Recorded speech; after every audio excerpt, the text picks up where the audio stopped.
Riverbender's coverage is proudly brought to you by Landmark Realty in Godfrey and Jerseyville, Munganess Burkhardt, Alton Toyota, Barrett Heating and Cooling, Lewis and Clark Community College, Liberty Bank, bank locally, bank Liberty, Macias Insurance Agency, Nautilus Fitness Center, Play It Again Sports in Edwardsville, Tarrant Harmon Real Estate and Auction Company, Marquette Catholic High School, and Roberts Motors.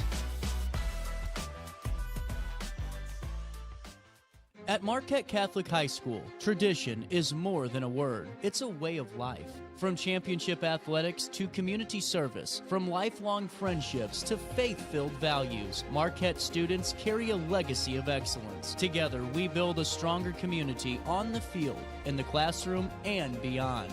Marquette Catholic, where tradition meets tomorrow.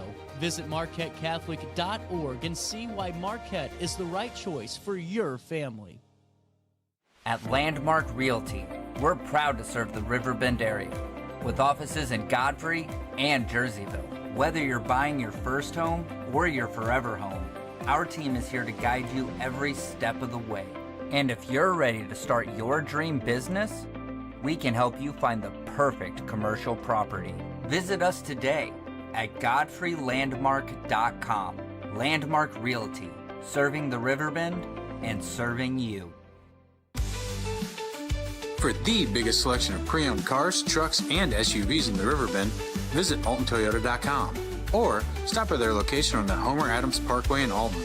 Winner of the prestigious President's Award, Munganess Burkhardt Alton Toyota knows how to treat their customers, and they will help you find the vehicle that is perfect for you. For years, Munganess Toyota has been a fixture in the Riverbend, and now Munganess Burkhardt carries the tradition. New name, but the same great service you've come to expect.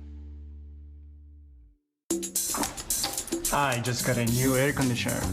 Top of the line. I bet mine's better. It's so efficient and quiet, I hardly know it's running. I've got you both trumped. I've got a Linux. So do I. Barrett Heating and Cooling carries Linux products to meet any budget.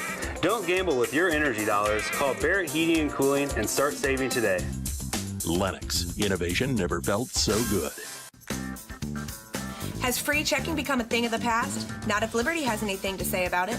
With 3 free personal checking options and even a free business checking account, free is alive and well at Liberty Bank, the local bank that gives you free checking choices and more cashing in your pocket. Bank locally, bank Liberty. For more information, visit www.bankliberty.com.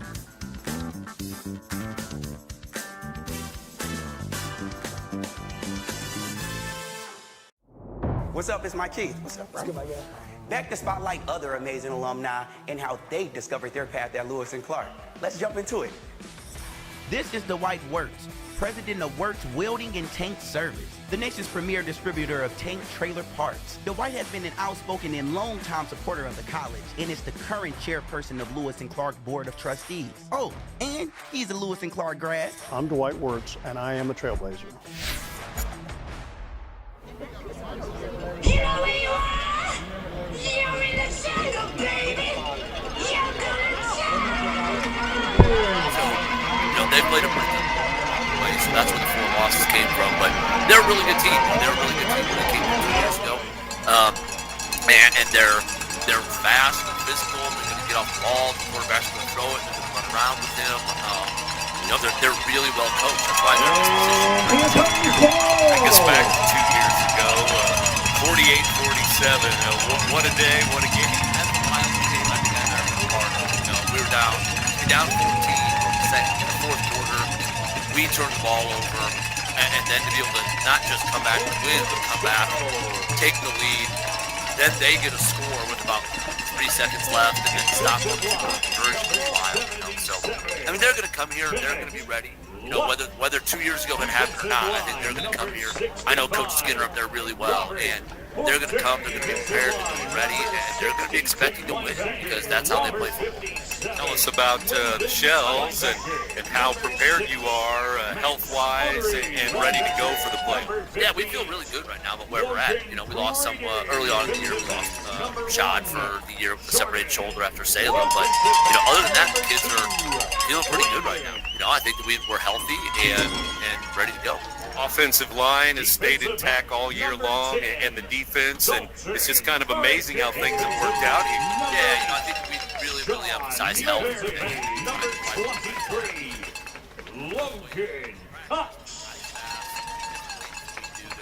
Really, it's a huge focus for us, you know, because you can have an all-state player, and if he's not healthy, he's probably not an all-state caliber player anymore. So health is something we have to prioritize and we'll continue to do.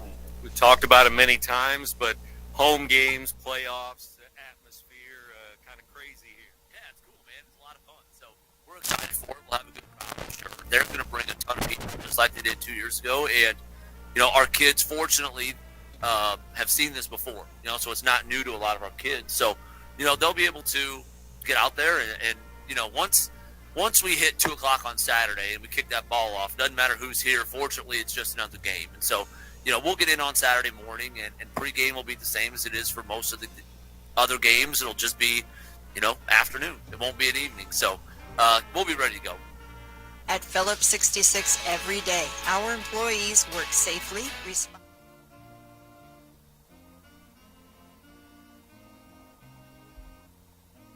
Macias Insurance Agency, providing quality products with extremely competitive prices. As an independent provider, we source multiple companies to offer the best rates possible, covering auto, home, business, and life insurance. Our goal is to provide quality service that meets and exceeds customer expectations. You can rest easy knowing the Macias team is working round the clock to ensure that both you and the most important parts of your life are covered. Our qualified professionals make the insurance process easy so you can live carefree and focus on what matters most. Visit MaciasInsuranceAgency.com today to find out what our team can do for you. You won't find a better health club than Nautilus Fitness Center. More cardio, more free weights and equipment, more classes, a swimming pool, and more. If you're serious about your health and want to make a change, then stop thinking about it and visit Nautilus Fitness Center on Industrial Drive in Alton.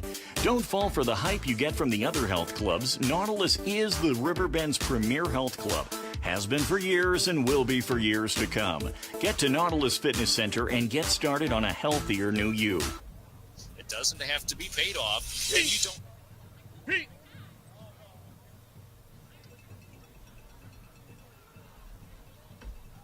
It's auto sales on. Or give us a call at 6.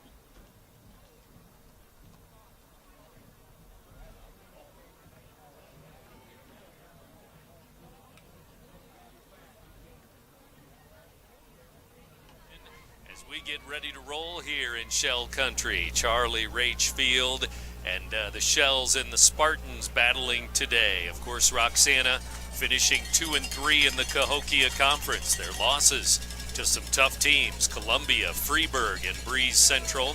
They've won 3 in a row since then, though. Beat Wood River, Marquette, and then the win at West Frankfort last week. Meanwhile, you look at St. Joe, they've lost to some very good teams. Tolono Unity, Monticello, Bloomington Central Catholic, they're 10-0. And Seneca, too. They're 4 losses on the year.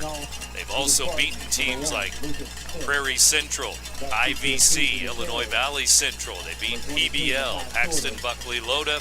They also beat Rantoul 56-21.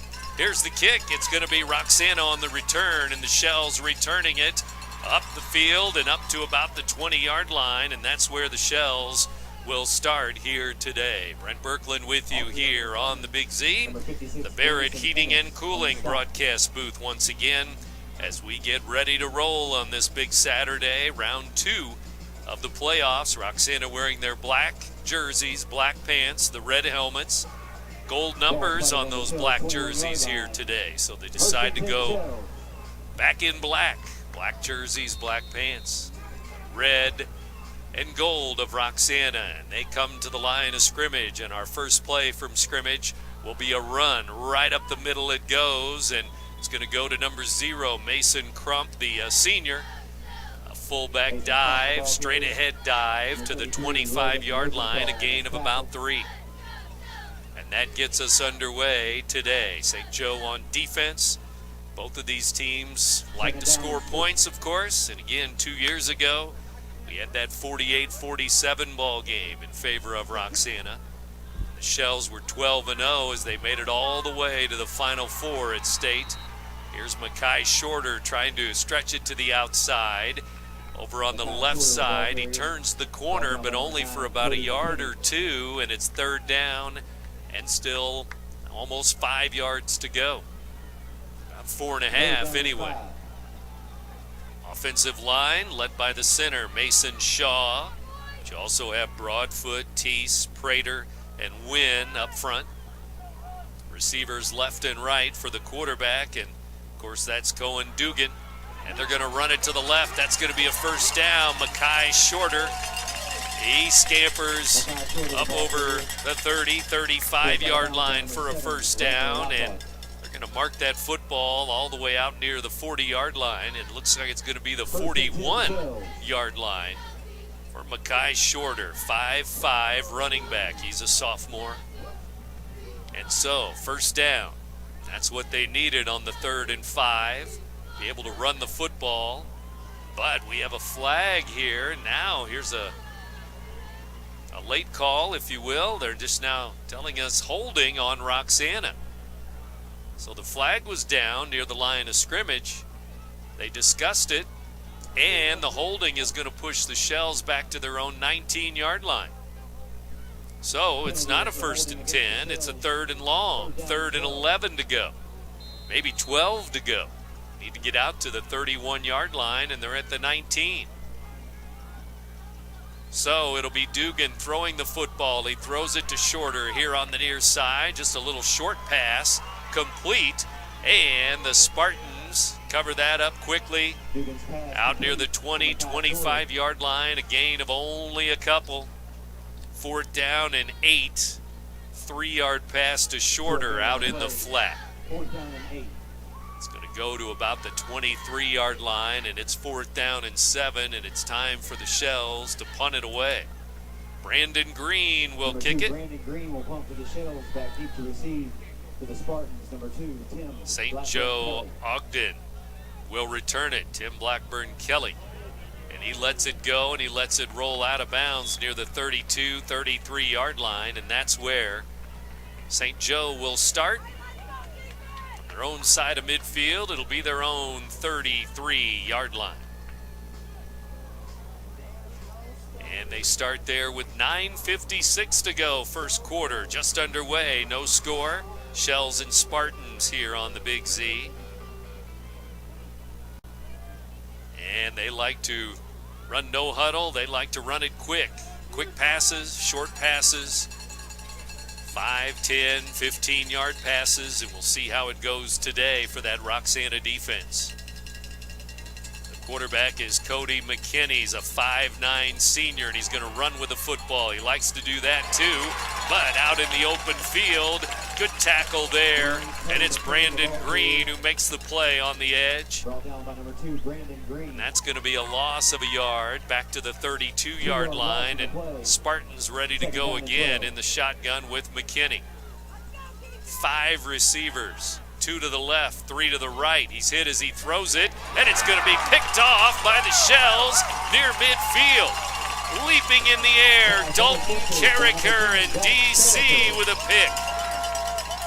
Carricker has it. Roxana with an interception on defense. And they couldn't get it going on offense. Let's see if that helps out. Roxana defense with an interception as they get the turnover.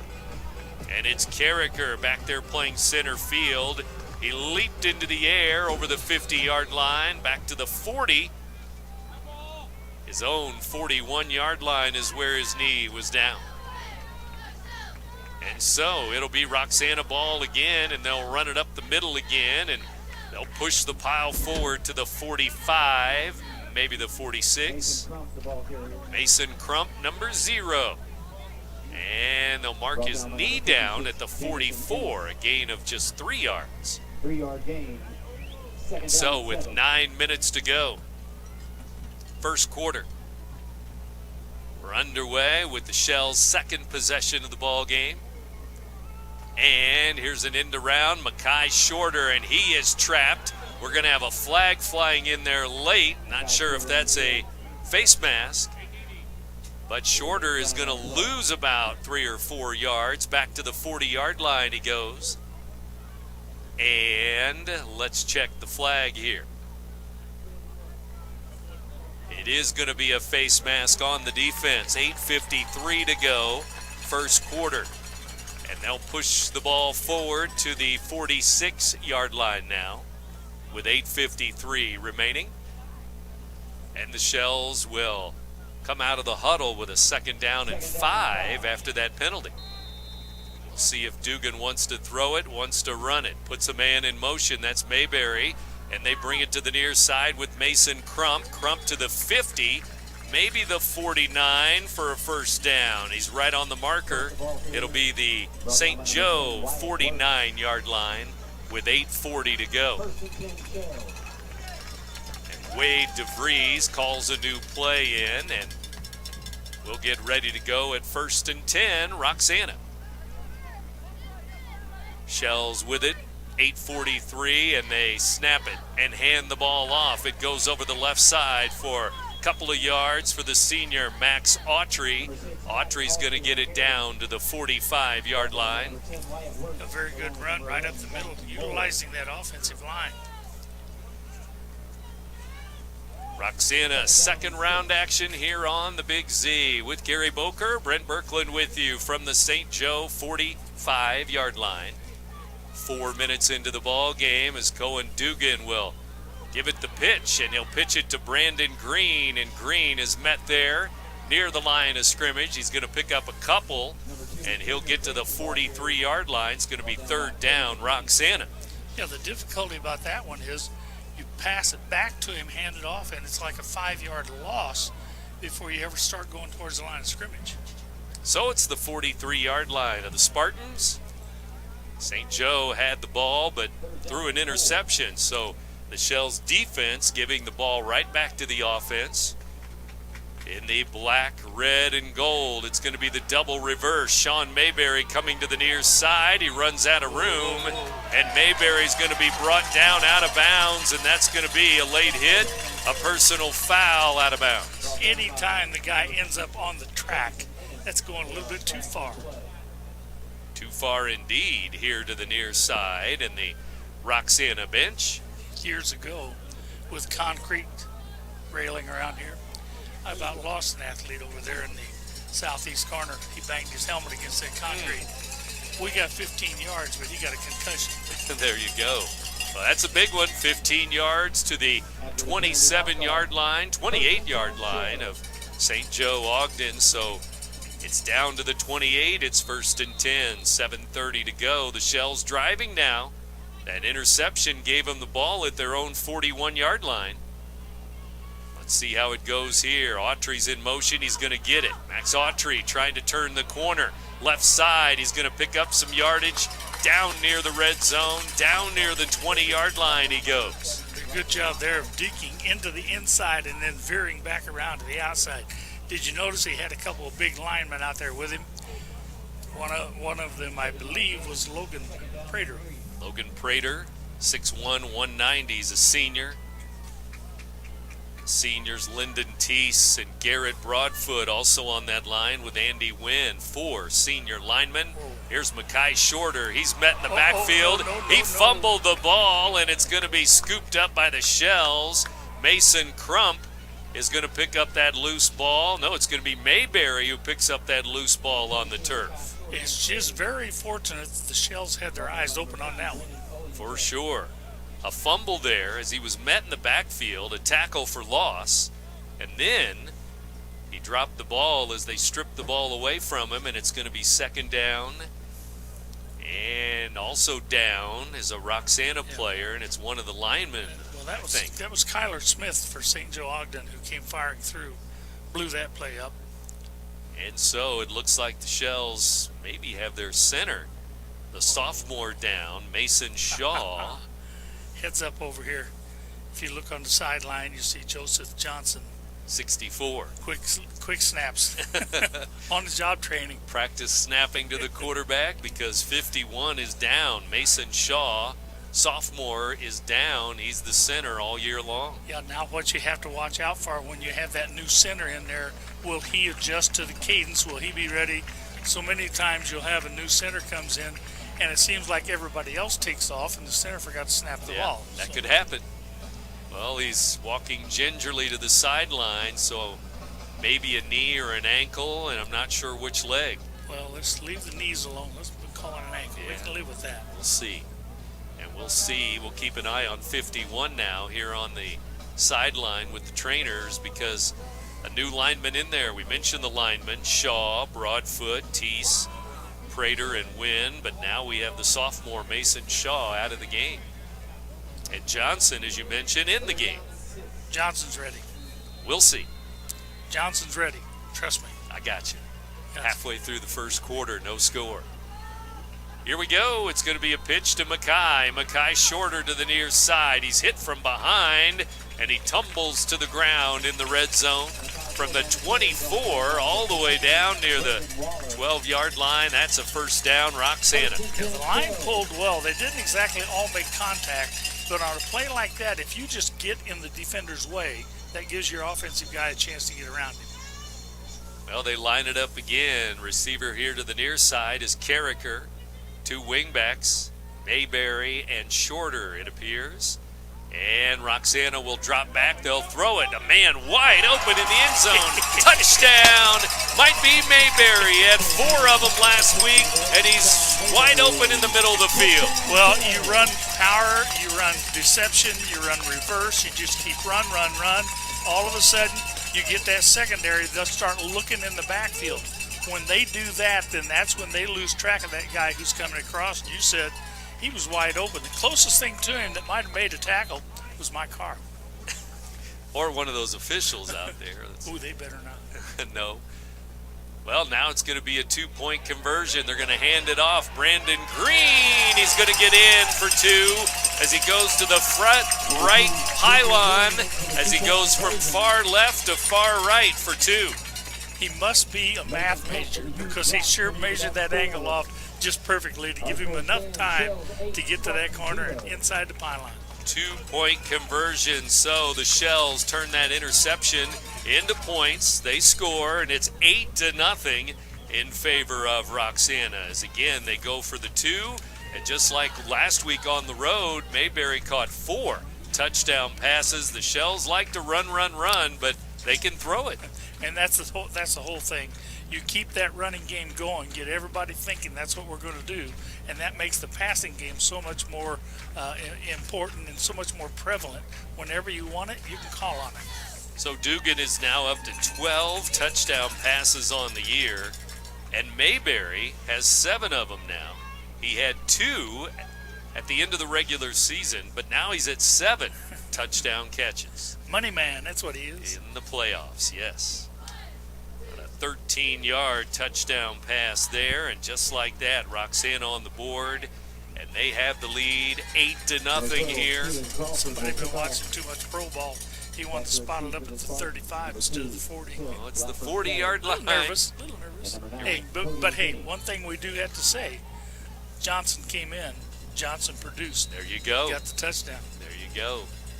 The injured player still on the bench here on the near side, 51 Shaw. There's a kickoff, and it goes to the 10-yard line, and it's going to be returned up the middle and tripped up there. Good play by the Shells. Mason Crump was in on that, and also Aiden Stem, maybe, number 11. Took his pegs right out from under him, and that stopped that play. And so, St. Joseph, Illinois, St. Joe Ogden with the football here halfway through the first quarter, 8-0 Roxana. You familiar with that part of the state? I am. Yes, I am. It's a long way away, the other side of Champaign, Danville. Paxton, Buckley loaded. You got it. Here's a pass to the sideline, and it's going to go spread the offense to the right and out to the 30-yard line for a gain of a couple.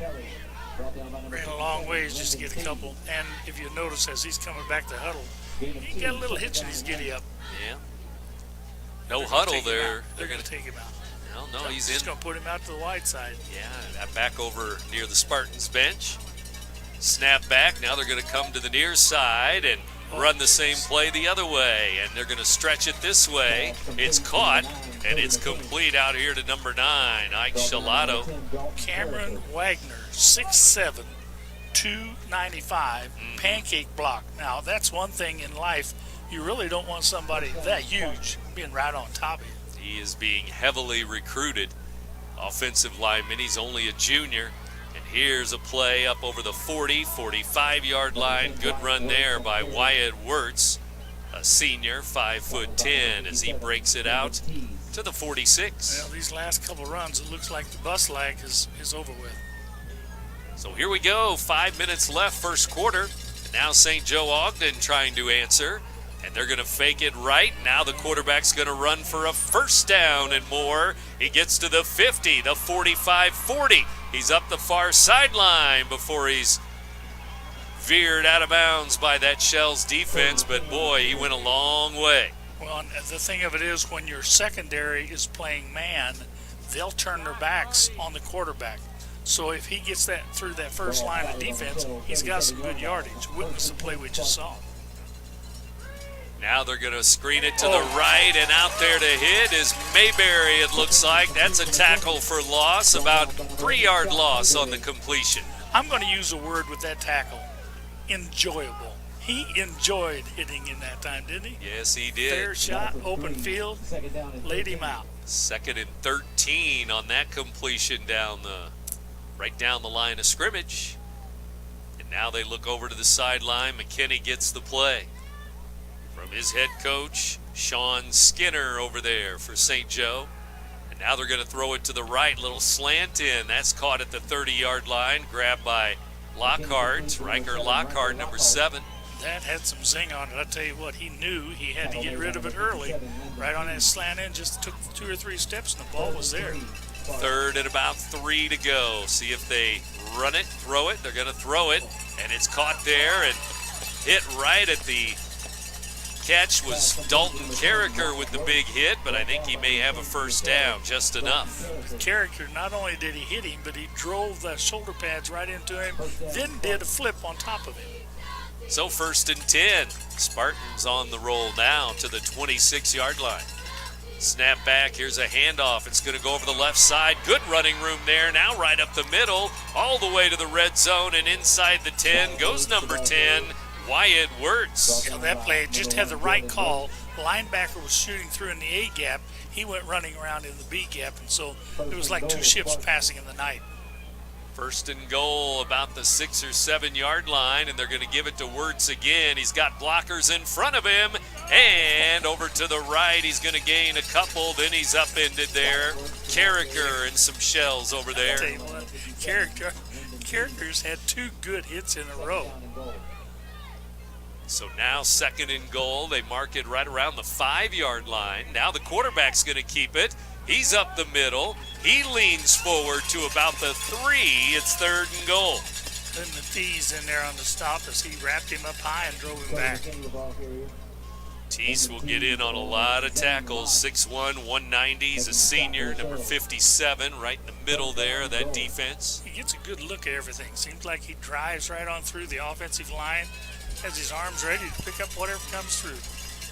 So just inside the 4 yard line, 3rd and goal, 2:40 to go, first quarter. Shift into a slot formation. Now they're going to pitch it, go left side, and that'll be a touchdown over the left side. Good blocking, and they score with Blackburn Kelly. Well, when they did the deception there, the Shells didn't allow for what was coming on over there on the offense's left side. So they had 1 extra blocker there, and it was very useful to get the ball carrier all the way into the end zone. Tim Blackburn Kelly goes over the left side for a couple of yards, 3rd and goal. And now they'll try the extra point with the kicker, Lucas Smith. We think. Maybe. To make it 8-7. The kick is up, and the kick is good. That extra point makes it 8-7. The Shells keep the lead. Both teams have scored, And we're back after this here with more of the first quarter from Roxana on the Big Z Radio Sports. No matter the season, Play It Again Sports in Edwardsville has the gear the athletes need to get in the game. Whether you're shopping for the newest sports equipment or saving money on quality used gear, Play It Again Sports carries what you need to maximize performance to get the most out of every swing, kick, stroke, or shot. We'll even buy your used goods, paying cash on the spot. We carry all the gear for all the sports all year long. We're your hometown sporting goods store. Play It Again Sports, conveniently located at 4 Club Center Court in Edwardsville. Not sure if you've noticed, but those advertised prices from the other dealers are just a bunch of blah, blah, blah. At Roberts Motors, the advertised price is the price you pay. And that, my friend, is great news for you. Don't fall for their so-called incentives that will leave you banging your head against the wall. Go with Roberts Motors. Prices you can trust and people you will like. That's the Roberts Motors way. And trust me, it's the way to go.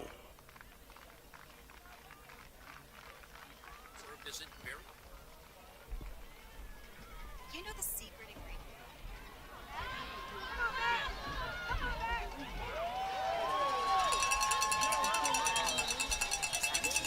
Back Autry on the return. Brought down by number 4, Coy Hayes.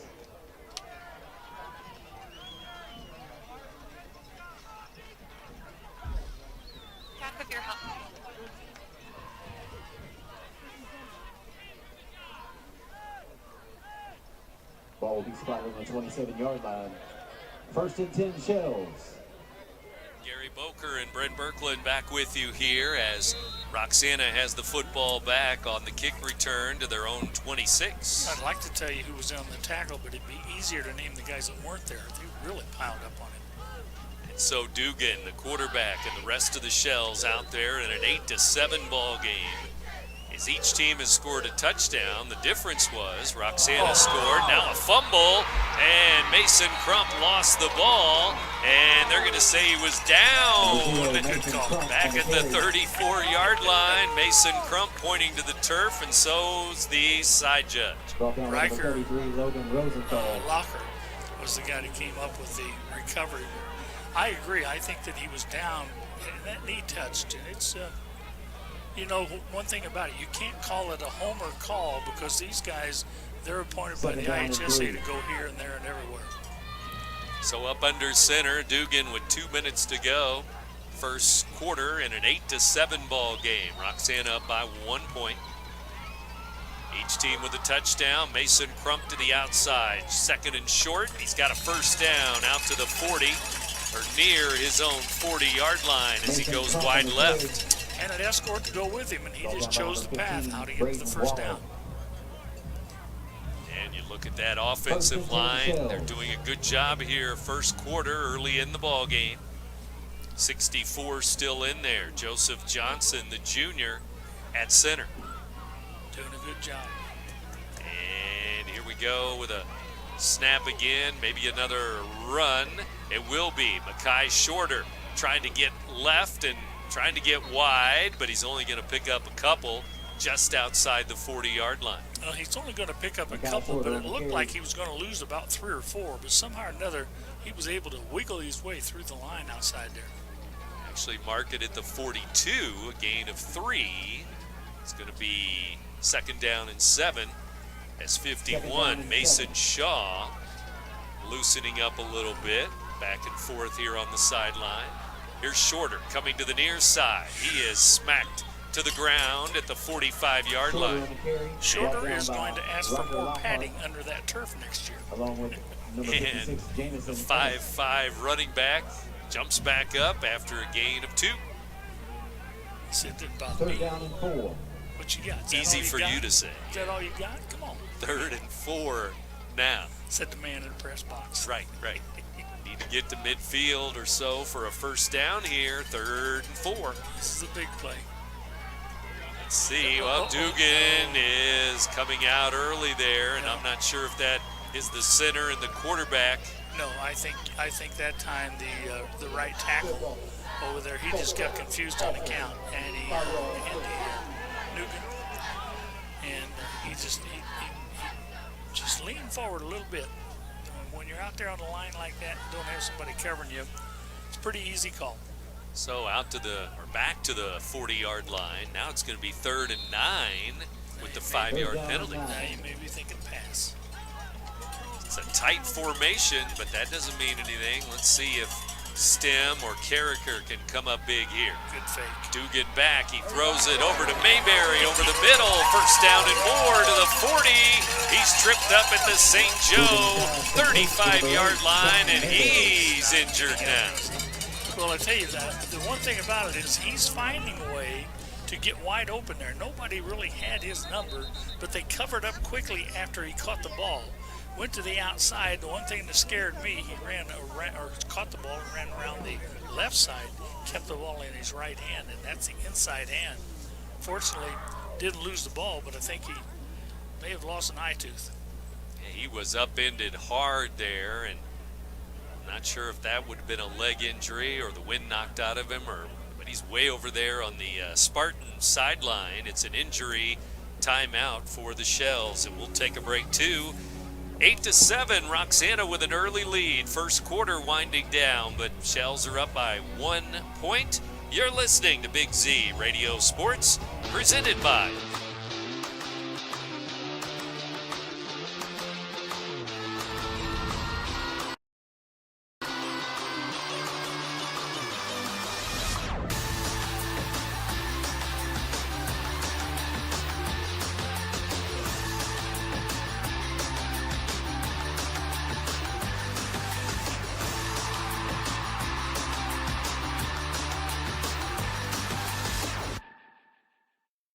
Riverbender's coverage is proudly brought to you by Landmark Realty in Godfrey and Jerseyville, Munganess Burkhardt, Alton Toyota, Barrett Heating and Cooling, Lewis and Clark Community College, Liberty Bank, bank locally, bank Liberty, Macias Insurance Agency, Nautilus Fitness Center, Play It Again Sports in Edwardsville, Tarrant and Harmon Real Estate and Auction Company, Marquette Catholic High School, and Roberts Motors.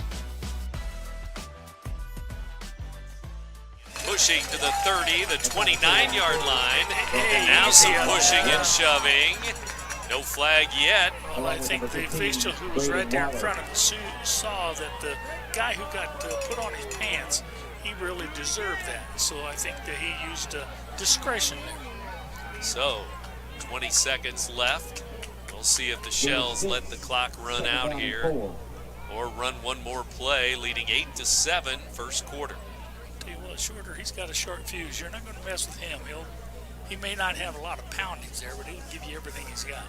Well, they're going to the line of scrimmage, and there's 4, 3, 2, 1, and that's going to be the end of the first quarter.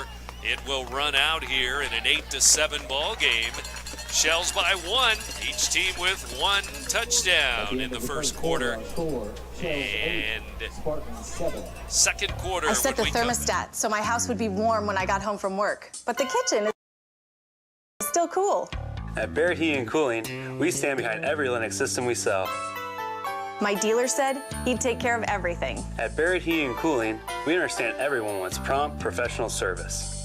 Turns out it wasn't my furnace after all, just a little something blocking the vent. Pretty smart dog if you ask me. For service you can count on, call Barrett Heating and Cooling. Lennox, innovation never felt so good.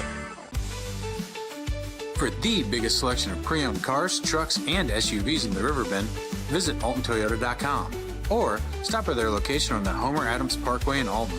Winner of the prestigious President's Award, Munganess Burkhardt Alton Toyota knows how to treat their customers, and they will help you find the vehicle that is perfect for you. For years, Munganess Toyota has been a fixture in the Riverbend, and now Munganess Burkhardt carries the tradition. New name, but the same great service you've come to expect.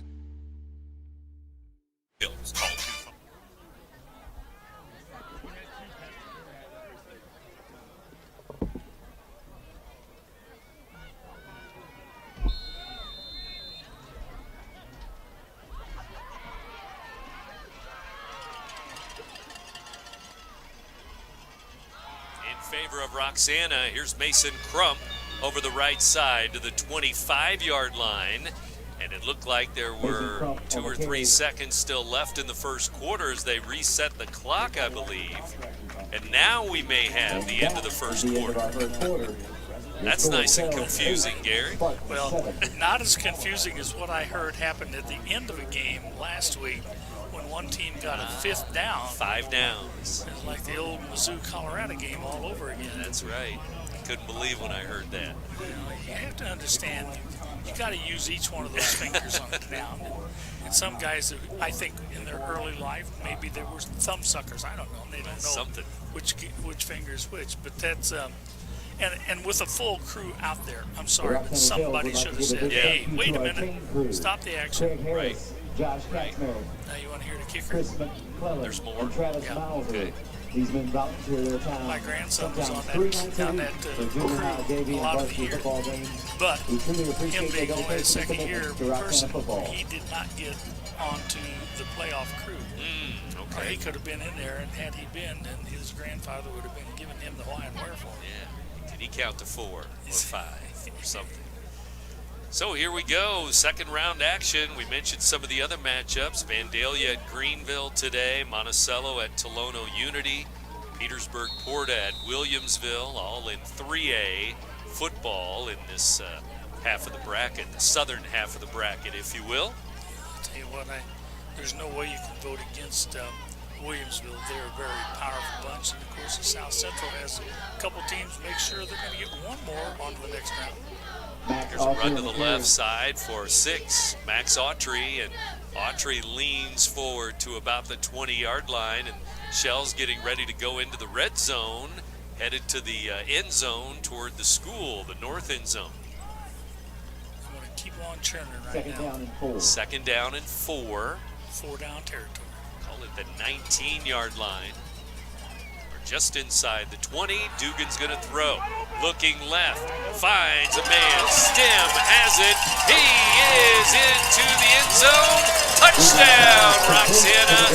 Front left pylon for Stem for 6. And Stem had to turn completely around and backpedal as he caught that ball. He looked the thing right into his hands, kept both hands on that ball, protected it, made sure I got this thing, and he took it to the promised land. And once again, the Shells score through the air. They did it 4 times last week, all to Mayberry, and now Dugan is at it again. We know the Shells like to run it, but here in the playoffs, they're throwing the football, and here's Keelan Crawford with a low kick, and it's going to be no good on the extra point. Got to get that one up quickly. That's all there is to it. That leaves our score. So no good, but that makes it a 14-7 game. So 14-7 Roxana. What do you think about the Shells with 2 touchdown passes? Well, I'll tell you what. Both teams are hitting very hard. Both teams are really wanting to get to the ball. So whenever you have that stuff happen, the linebackers and the secondary, once in a while, they'll get caught looking into the backfield because they want to come up there and be in on that hit to finish the play off. When they do, the receiver is going to be open. Problem for St. Joe Ogden, at halftime you can make that adjustment, but will that kid take that in his brain and keep it with him the whole second half? So we have a 14-7 game. Stem has his 4th touchdown catch of the year. Now Dugan is at 13 TD passes for the year.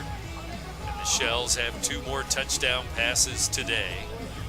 After scoring all those points last week, 55 points on the road to West Frankfort, Illinois. Just a short jump. Wasn't that short? But the trees were looking pretty good, weren't they? So-so. Yeah, they did a lot better this weekend.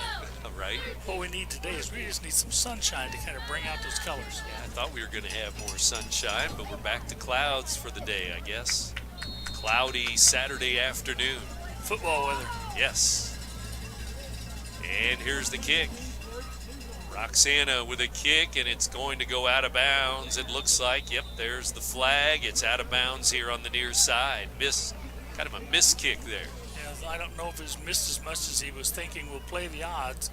Either we're going to have him trapped over there along that sideline, or we're going to give them the ball to 35. What they're going to do is say, no, you're not. We're going to make you re-kick, which is another option. Go back to the 35-yard line, it looks like.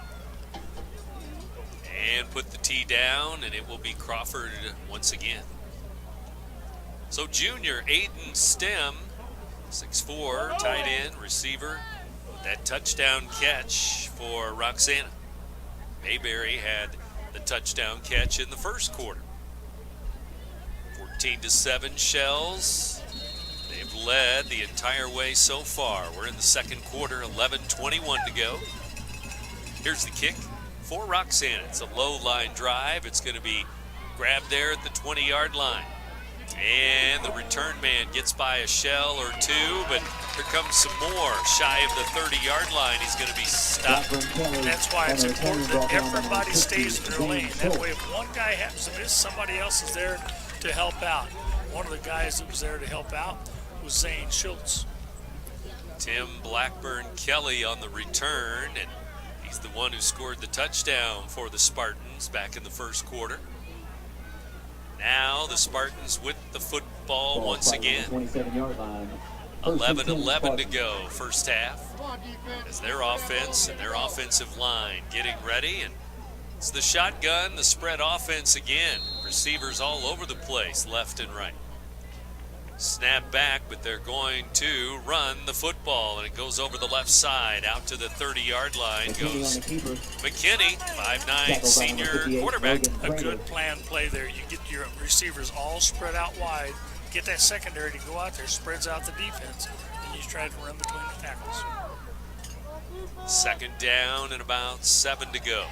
Snap back, and he's going to run it again. This time over the left side. He makes it for about 5 yards, and then he hits a shell hard. There's a wall of defenders. Green was one of the first ones to really put pads on him. Stopped short of the first down. It's going to be a third and short. And 3rd and 2. Gain of about 5 there. Quarterback with a couple of runs. They're out to the 35-yard line now. 3rd down. As we close in on the 10-minute mark, second quarter. Here's McKinney, long count. He's going to hand the ball off. They're going to try to run it for a first down, and they'll get it. Blackburn Kelly, number 2, on the handoff. He slides on the turf out near the first down. I guess they're going to mark him short of a first down. I'll tell you what, Max Autry was in hot pursuit out there. He was able to get all of it. Like you said, he kept him short of it just by about a yard. That is close, 4th down. And from their own 36, they're going to go for it. Watch for a long count. Yeah. See hard count, long count. The play clock is at 10, so they still have some time. The quarterback looks over. He looks at the coach and you sure want to do this? Might have to call a timeout. And now they're going to give it back to Blackburn Kelly, and he is not going to make it to the line of scrimmage as the defense swarms him for a loss of a yard.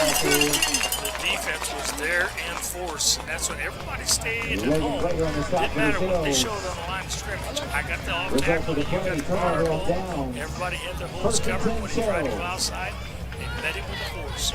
And so, at the St. Joe 36-yard line, they say it was the line of scrimmage, that he didn't get back that far, and that's where the Shells will start. Second time for a short field. Yeah, deep inside St. Joseph Ogden territory. They're at the Spartans 36.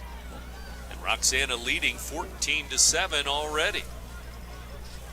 Time to punch another one in right here. 9:59 to go, second quarter. Shells back to the run, and they run it up the middle, and good push there, good blocking there up front. That's going to be all the way inside the 30, down near the 28-yard line for the run there. Andy Nguyen over there on the far side. Just a good wall block to make sure that side of the line of scrimmage was going to be open. Let him get through. 8-yard gain. Nice gain. 8 yards. Take that anytime. Mason Crump on the carry there. Looks like number 0. He's in the backfield again. Crump And the Shells ready to go. Leading by a touchdown, 14-7. Crump over the right side, and first down and more. He's going to get inside the 24, 23 before they mark him down. We used to have an old blocking dummy that we used, a running dummy. It was a thing made of leather and had a hole in it to put your head through, and you had to go charging through and bump those knees, and that's exactly what he was doing there. Timeout defense.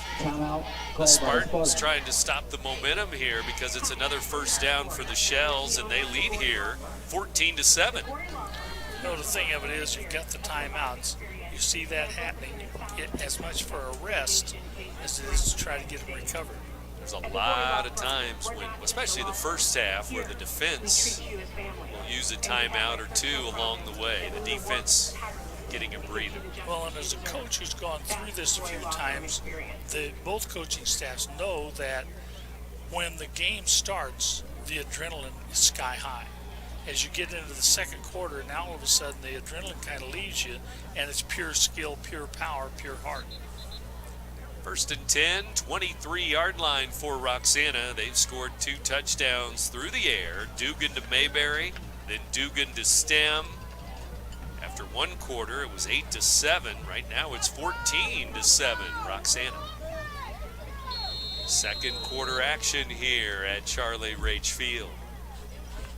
Big crowd. Lots of folks standing along the fence line around both sides of the football field here. Snap back. Dugan's going to throw. He rolls to his left. Rolls. He's going to keep it. And he'll tuck it under, and they'll step out of bounds. Maybe just a yard. Maybe still right at the line of scrimmage. Yeah, but the important thing there was he made a good read. Those receivers who'd been wide open earlier, adjustment has been made. They were covered up, so he had to do what he could do. Is just get as much as you can, take it out of bounds. It's like 1 yard to the 22-yard line, second down. 22 yards away from possibly punching another one in. Down to our left. Here's Dugan under center. Hands the ball off, and it's going to be Mason Crump. Tough running, hard running. He lost the football, but he was down again to the 14-yard line. That's why the Shells have lucked out there on the opportunities when the ball's on the ground. It's going to be third and only about 1, maybe less than a yard to go. Third down and 1. 14-yard line. They're in the red zone now. Forget about skirting. Let's go through the A-holes. Let's go right up the middle. Dugan under center. A-gap. They'll blow it open. Let's see. It's going to be the handoff. Crump breaks it to the left, just to the outside, and first down inside the 10. It's going to be a first and goal. Went off the left side. You had the big guy out there. Big Garrett, Broadfoot. He's got more than just a broad foot. 6'10", 255 pounds. Maybe the only guy around here who has to duck when he goes under the goalpost. Right, 6'10", left tackle. They went left that time. St. Joe almost jumping off sides here. First and goal, 9-yard line. Hand the ball off. Mason Crump over the right side now. He's going to pick up a few. Down near the 5-yard line he goes. Crump for 4 yards. And Shorter was his lead blocker. He did a good job of sealing the defender out, allowing the hole to open. It closed quickly, but at least it opened. Second down and goal. These two teams have played 10 games. We're in the second round of the playoffs. Shells 7-3, Spartans 6-4. Both playing tough schedules, of course. Good football conferences. We're ready to go again from the 5-yard line. Mason Crump, left side, touchdown! Number 0, Mason Crump, touchdown! Joe Ogden guys decided to tackle one of the blockers from the opposite side of the line of scrimmage. No reason at all for that. 7:34 to go, second quarter. And the Shells are in the end zone on a short touchdown run by Crump. I'm sorry, but I was told that was a cheap shot when you saw those those kind of things. You know, the thing of it is, though, if you let them get away with these kind of plays in the first half, then you may have trouble brewing worse in the second half. Yeah, you never know.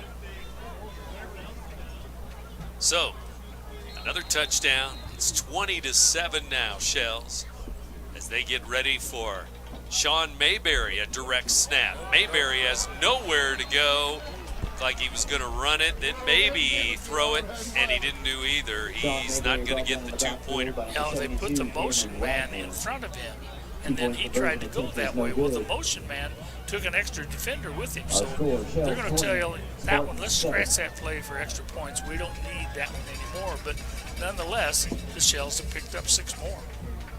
Third touchdown of the game, and it's 20-7 in favor of Roxana. They've scored back-to-back touchdowns here in the second quarter. 7:34 to go. Now, did I hear you say the betting line says first one to 50 wins? That might be. I don't know if we're going to get that high, but we'll see about the points. When the Shells are playing, you never can tell. Don't underestimate. True. They've had a lot of offense again this year under head coach Wade DeVries, 4 years in a row in the playoffs, and trying to make some noise here in the 3A playoffs in 25. They've had some of those 58 to 54, 59, 52, and they've had some games. I said once in a while that you got better watch out because the football team may be outscoring the basketball team everywhere. Watch out. Don't let the athletic director hear you. He'll tell you, we'd strive on defense. Right. Goes out of bounds at the 10-yard line again. Another kick that goes out of bounds by Roxana. Now, see, what I like here, if you're St. Joe Ogden, make the team kick again, because when you do, those guys who ran down the field hard, they're going to have to come back to the line. They're going to have to run back again. Last year, Roxana losing in the first round of the playoffs to Lono Unity, 44-31. It was 2 years ago. They made it all the way to the semis, the Final Four. That was when they beat St. Joe in the second round on their way to 12-0 before they lost. And then back in 22, they lost in the one at Hillsboro. And lost to Prairie Central in the second round, 3A. 4 years in a row for 3A playoffs. Now, I think it works in your favor if you go on the road in that first week of the playoffs, can advance, and then get that home game in round 2. Here's a kick that's going to bounce at the 20. They pick it up at the 15-yard line, out back to the 20, and 25 out near the 30-yard line for the Spartans here. Tell you what, that was a difficult bounce to handle, and that kid did a good job. Scooped it up like a shortstop, didn't he? Yes, he did. Mason Crump, touchdown run number 14 on the year. Closing in on 1,000 yards for the year, rushing. Kai Shorter already over 1,000 yards rushing this year. Here we go, 7:28 to go. It's going to be a run to the far side and up the sideline, the 40, the 50, and then the horse collar brings him down, and that's going to be a penalty on top of it. Roxana defense with a penalty. But if he didn't horse collar him, I'm afraid he might have been going to the races. Maybe so. No, the races are tonight. And so he ran all the way over the 50 to the 45 to the 40. Big run there, and a personal foul on the Shells defense. Horse collar tackle. Right there, you can see why that's a major penalty when he's going so hard, and all of a sudden his neck says, "Oh, I'm leaving here first."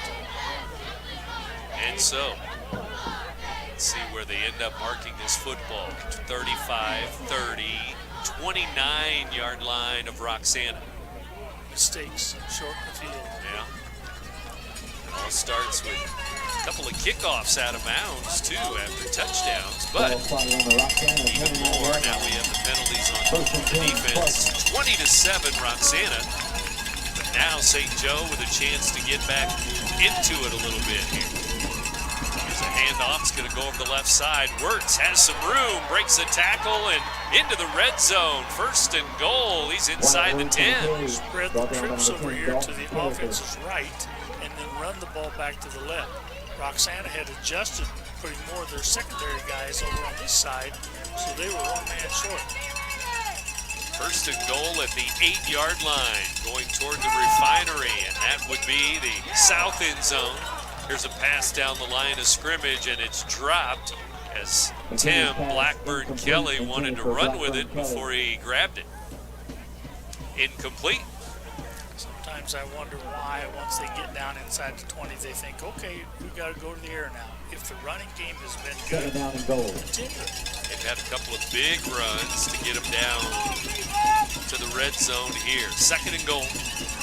And they're going to go back to Wirtz, and he's up the middle, and he's into the end zone. It's a touchdown, 8-yard touchdown run. Wyatt Wirtz, the senior. I rest my case. That offensive line's doing the job. Go ahead, feed the beast, feed the beast.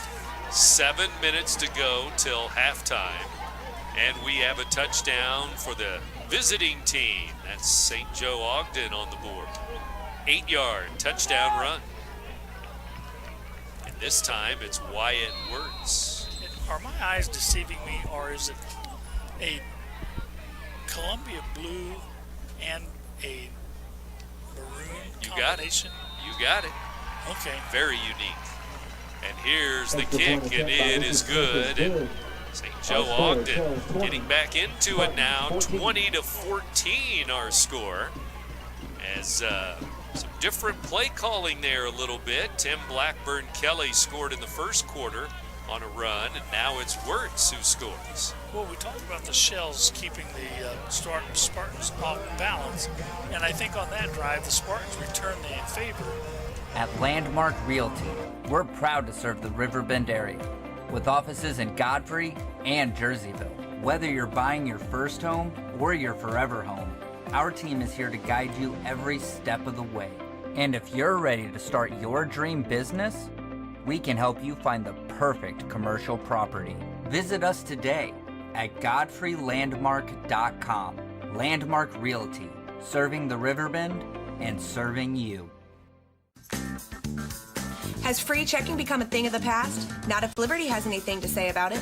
With 3 free personal checking options and even a free business checking account, free is alive and well at Liberty Bank. The local bank that gives you free checking choices and more cashing in your pocket. Bank locally, bank Liberty. For more information, visit www.bankliberty.com. We'll kick it deep. It's going to go to the 10-yard line. It's going to be grabbed there and up to the 20. 25-30. And that's going to be it for Roxana near the 30-yard line. They will start there. Was that Autry? It might have been. Let's see. They're unpiling it here. Whoever, yeah, I think he's the last one coming up. I'll tell you what, he was on his horse, wasn't he? He was galloping right up the middle of the field, saying, daring to hit him. Shot out of a cannon. Yeah. And 6:52 to go. Lots of time. Second quarter. Oh, I got that. Shot out of a cannon. Okay, just took a minute. Act like I meant to do that, but maybe not. 20-14, Roxana by 6. Shells go to the ground. Mackay Shorter comes to the near side, and he turns the corner. Here comes a flag, and he's got a first down and more. 13 yards, but it may be coming back. There's going to be a holding call on that. When you stretch the field, sometimes you can get a hold on the backside. Holding, Roxanna. I think we've had 2 or 3 times there where it's been very questionable. I thought there was some holding calls that could have been called before, but that just a little too obvious. But one thing I really appreciated was Garrett Broadfoot made a good pancake block over from his left tackle position and helped to seal off to let that run go as well as it did, but to no avail. 6:43 to go. They push the ball back to the 24-yard line. That's a loss of about 8 from the point of the foul, the holding.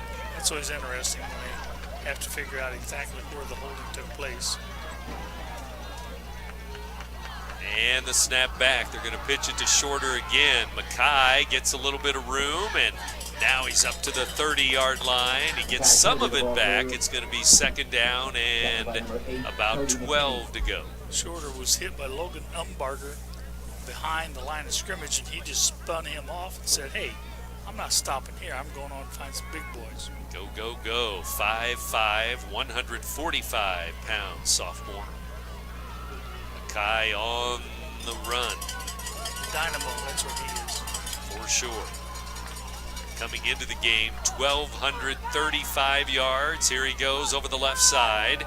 He'll pick up a few more to the 36. It's going to be 3rd down and 6 more to go. I'll tell you what, there was a little extracurricular activity there. Shells were trying to get a call. It's like it was Mayberry there who was pleading the case, but to no avail.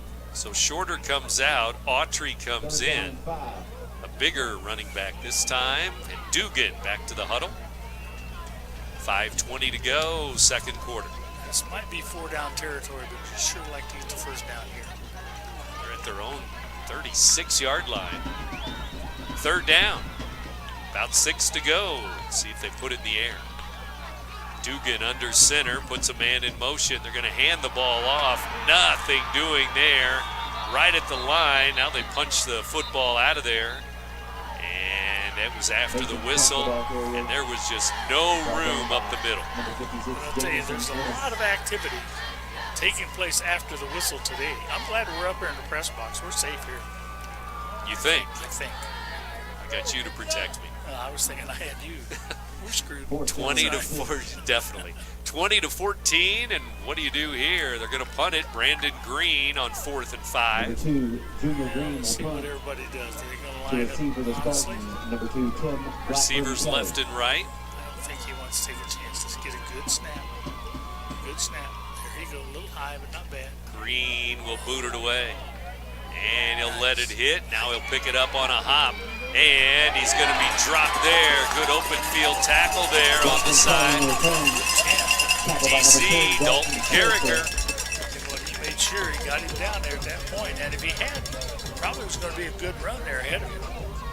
Tim Blackburn Kelly took it on a hop, but he was dropped inside the 20-yard line, and that's where the Spartans will start, but it's a 6-point game now. Yeah, but I really like the way that punter got it out of there quickly. And a good punt. No wasting around. So 1st and 10, St. Joseph Ogden with the football. St. Joe on offense. And a whistle. We have a timeout defense. Timeout defense. Roxana would like a timeout.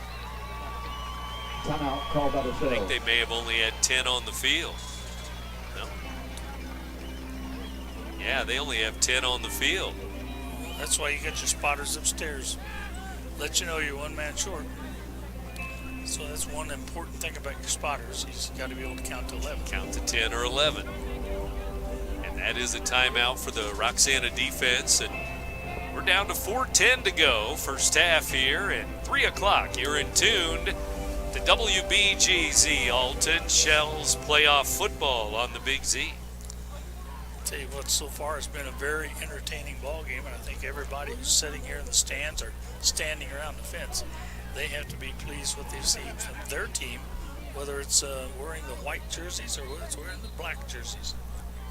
So the Shells use the timeout. They talk it over here as St. Joe will start this drive inside their own 20-yard line, but they were able to get a couple of big runs last time and get a touchdown.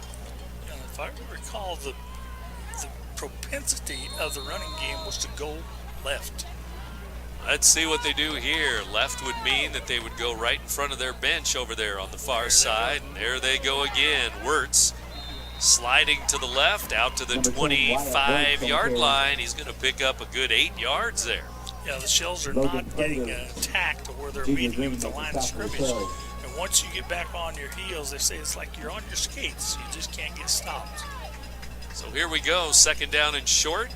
And they'll give it to Wirtz again. 1st down and more. He's out to the 30, maybe even over the 30-yard line. Good running by Wyatt Wirtz, 5'10" senior. I bet he was in a Western movie in the previous life. Wyatt Wirtz, good name.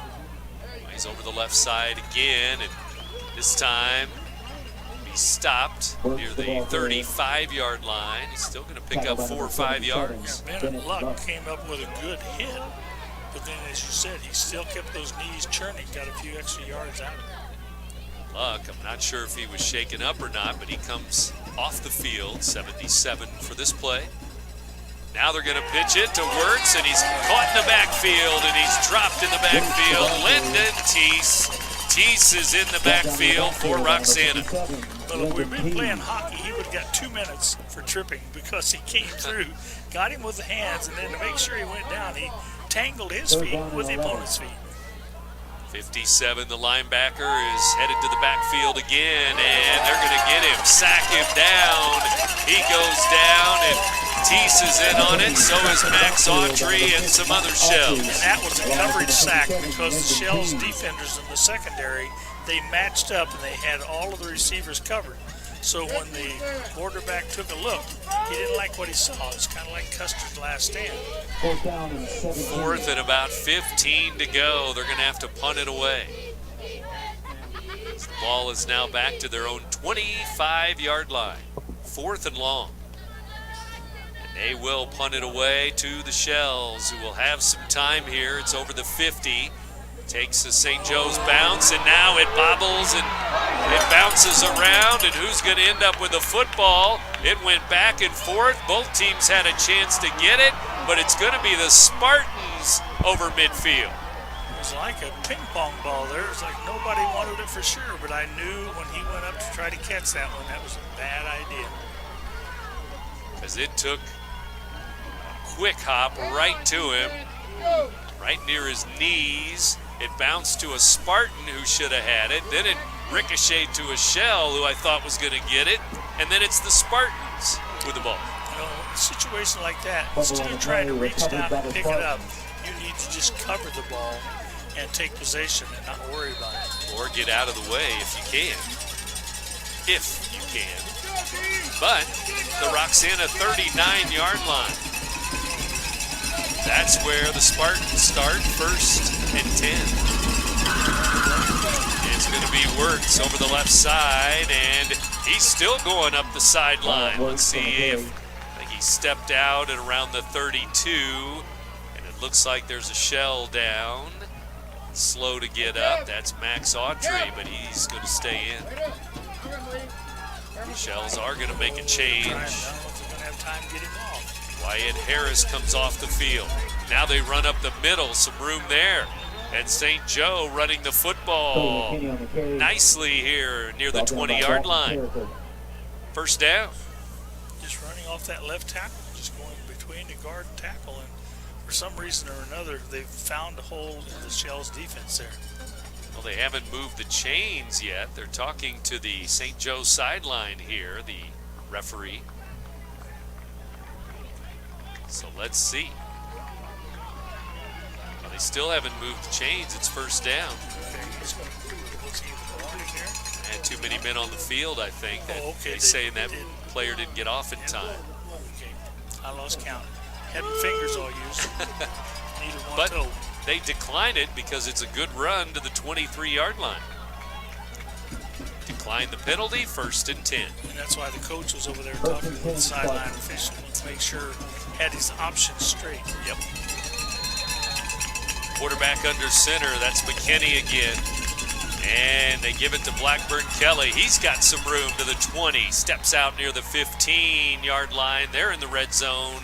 And they already have 2 rushing touchdowns in the game. And they're running the football with some tempo now. That was big Caden Wedding over there who had the huge block to set him free. 6'1", 190-pound junior. Here's Wyatt Wirtz leaping into the air. Down at the 15 or 16-yard line. It's going to be 3rd and short. Maybe only a yard and a half to go. Shells could use a fumble recovery here. Snap back. McKinney, the quarterback, has a 1st down as he's down near the 11-yard line. 1st down, St. Joe. No need to get cute. No need to get pretty. Just take it right at you. And we're down to 1:13 to go till halftime. Shells have led the entire ball game. But now we're going to have a timeout as the Shells, again, didn't have the right personnel on the field. They're going to have to use a defensive timeout. And so, Roxana with 1:01 to go, use a timeout. And of course, that helps St. Joe Ogden because it gives them a chance to catch their breath and figure out what plan of attack do we have now for the next series on offense. And really, the last two series, you've mentioned it too, the way they've run the football, they have the Shells on their heels for sure. And they're running that left side. I don't know if the Shells can make an adjustment by shifting over half a man on the front line or what, but there's some gaping holes there. I would say I could run through, but you know better than that.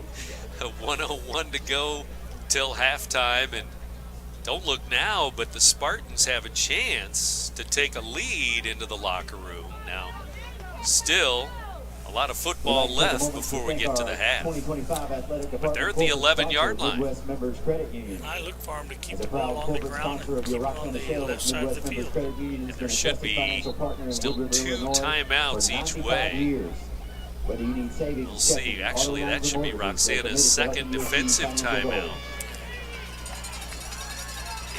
And here we go with 61 seconds left till half. Well, the Spartan's going to line it up here. Big 72's in the back. Yeah, I saw that. He does that every once in a while. They're going to throw the football. And the quarterback rolling, gets away from trouble. He throws it to the back of the end zone. It's tipped away. Good D there. Some defense on the back line. Jordan Roach, maybe number 1. That quarterback has the ability to get out of trouble. Looked like for sure he was going to have 2 or 3 Shells going to have a good hand on him. And instead, he simply rolled out to the right. Was able to wait, keep rolling, and find the open man. Now they're going back to the ground. Wyatt Wirtz, he's down to about the 6-yard line. Gain of 5. 3rd down. 3rd down. I'm saying go left, to the ground. 3rd down. Down near the 8-yard line it is for St. Joe. They'll snap it back. They'll hand it off. It's over the right side. Wirtz leading inside the 5, down near the 3. He's going to be just short.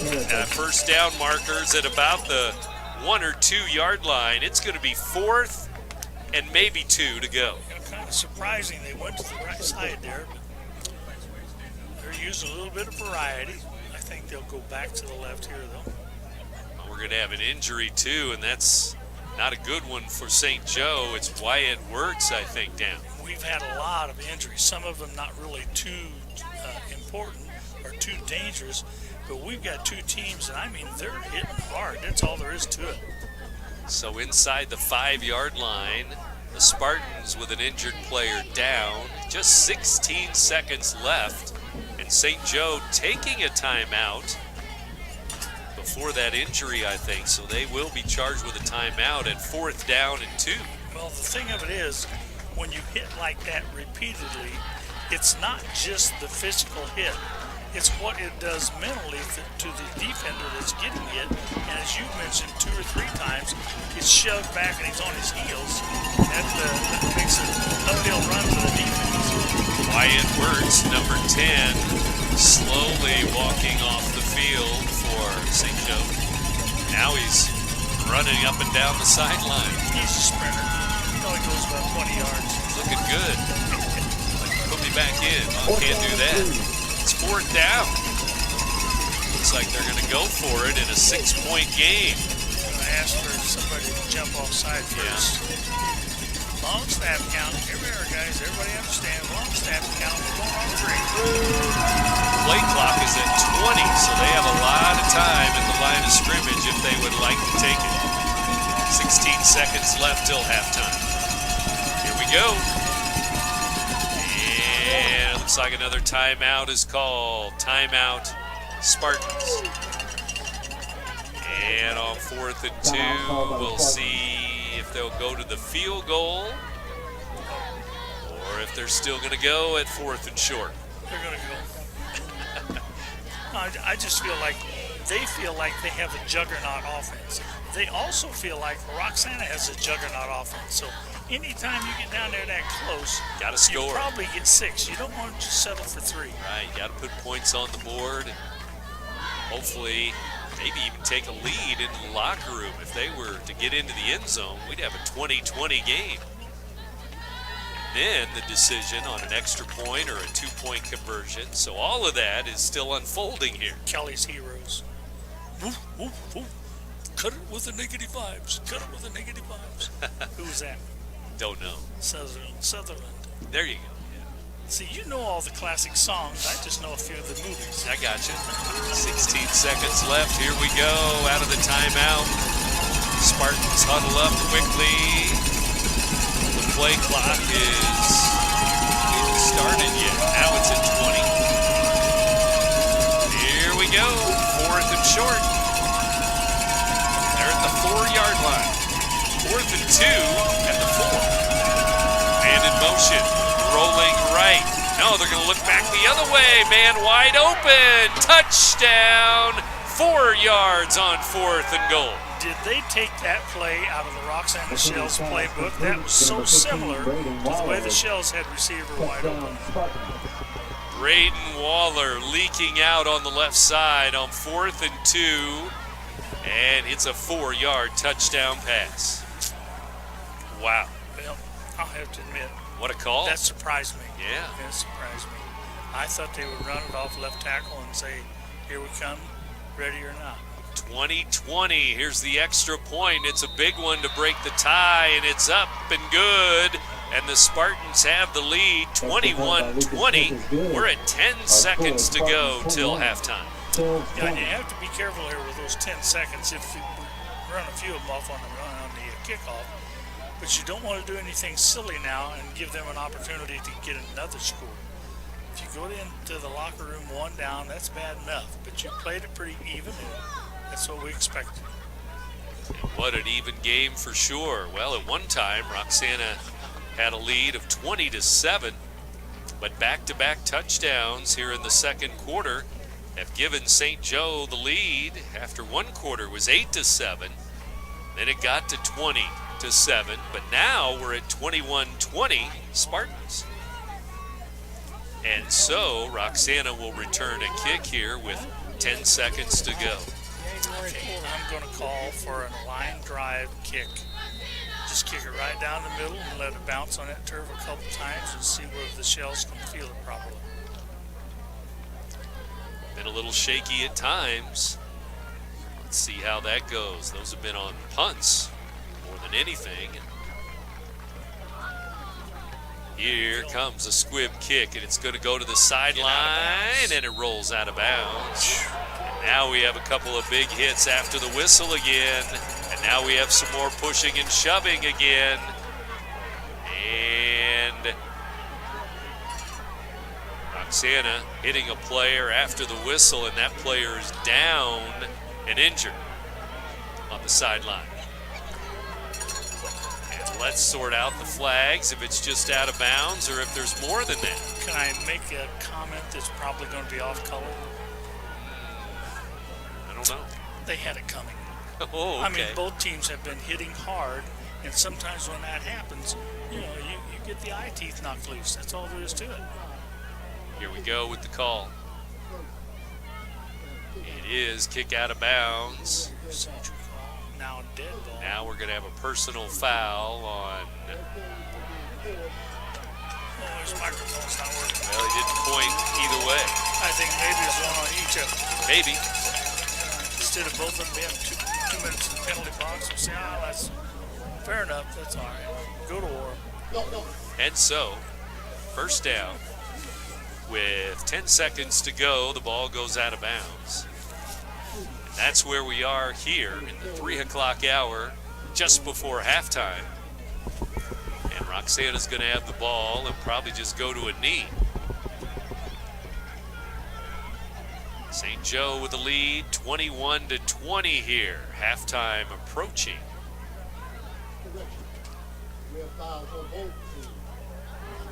It was on both teams, offsetting.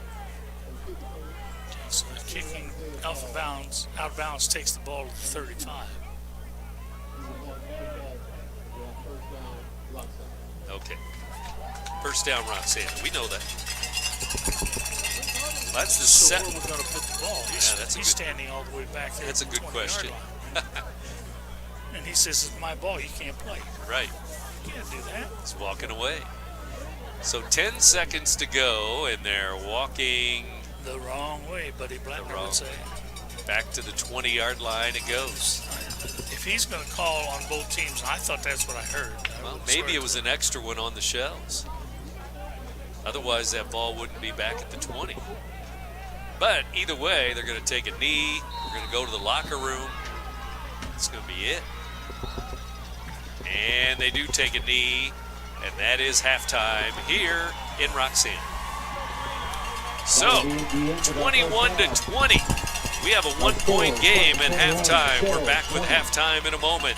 Gary Boker, Brent Berkland with you here on the Big Z. Big Z Radio Sports, presented by Macias Insurance Agency, providing quality products with extremely competitive prices. As an independent provider, we source multiple companies to offer the best rates possible, covering auto, home, business, and life insurance. Our goal is to provide quality service that meets and exceeds customer expectations. You can rest easy knowing the Macias team is working round the clock to ensure that both you and the most important parts of your life are covered. Our qualified professionals make the insurance process easy so you can live carefree and focus on what matters most. Visit MaciasInsuranceAgency.com today to find out what our team can do for you. At Marquette Catholic High School, tradition is more than a word. It's a way of life. From championship athletics to community service, from lifelong friendships to faith-filled values, Marquette students carry a legacy of excellence. Together, we build a stronger community on the field, in the classroom, and beyond. Marquette Catholic, where tradition meets tomorrow. Visit MarquetteCatholic.org and see why Marquette is the right choice for your family.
But yeah, it will record videos for up to 3 minutes. Like they store longer than that, but like 3 minutes at a time. So you just be like at the end of 3 minutes stop and record. Like, it'll go like up to 3 minutes, and then it automatically goes to the Meta app. Like automatically goes to your phone, and then you can on the Meta app too. I think you have to purchase this part of the app, but it's like connected to. It's connected to some type of. It's not Huddle, but like it's to pay for like the baseball or softball, like whatever. Like you're watching a stream or whatever. Like I guess it breaks down different stuff. I really just got to. I can't go past this woman and the pitching coach in Bloomington is Super Jones. At lessons, she catches it. That's where she thinks best. So I can bring it down. This is where I see. So like now, like if I catch her, I can have her ride with it. Like hey, that's and send her videos and stuff. But yeah, I look like Spence from. I look like Spence from Family. I need to go broad for it. Or I could be like, hey, this is one day.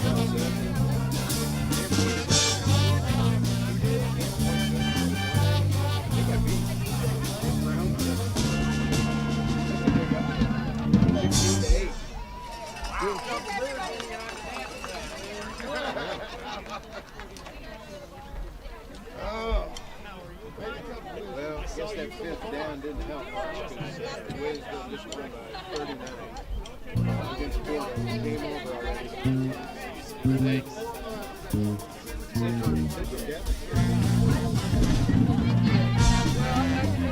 What's the name of the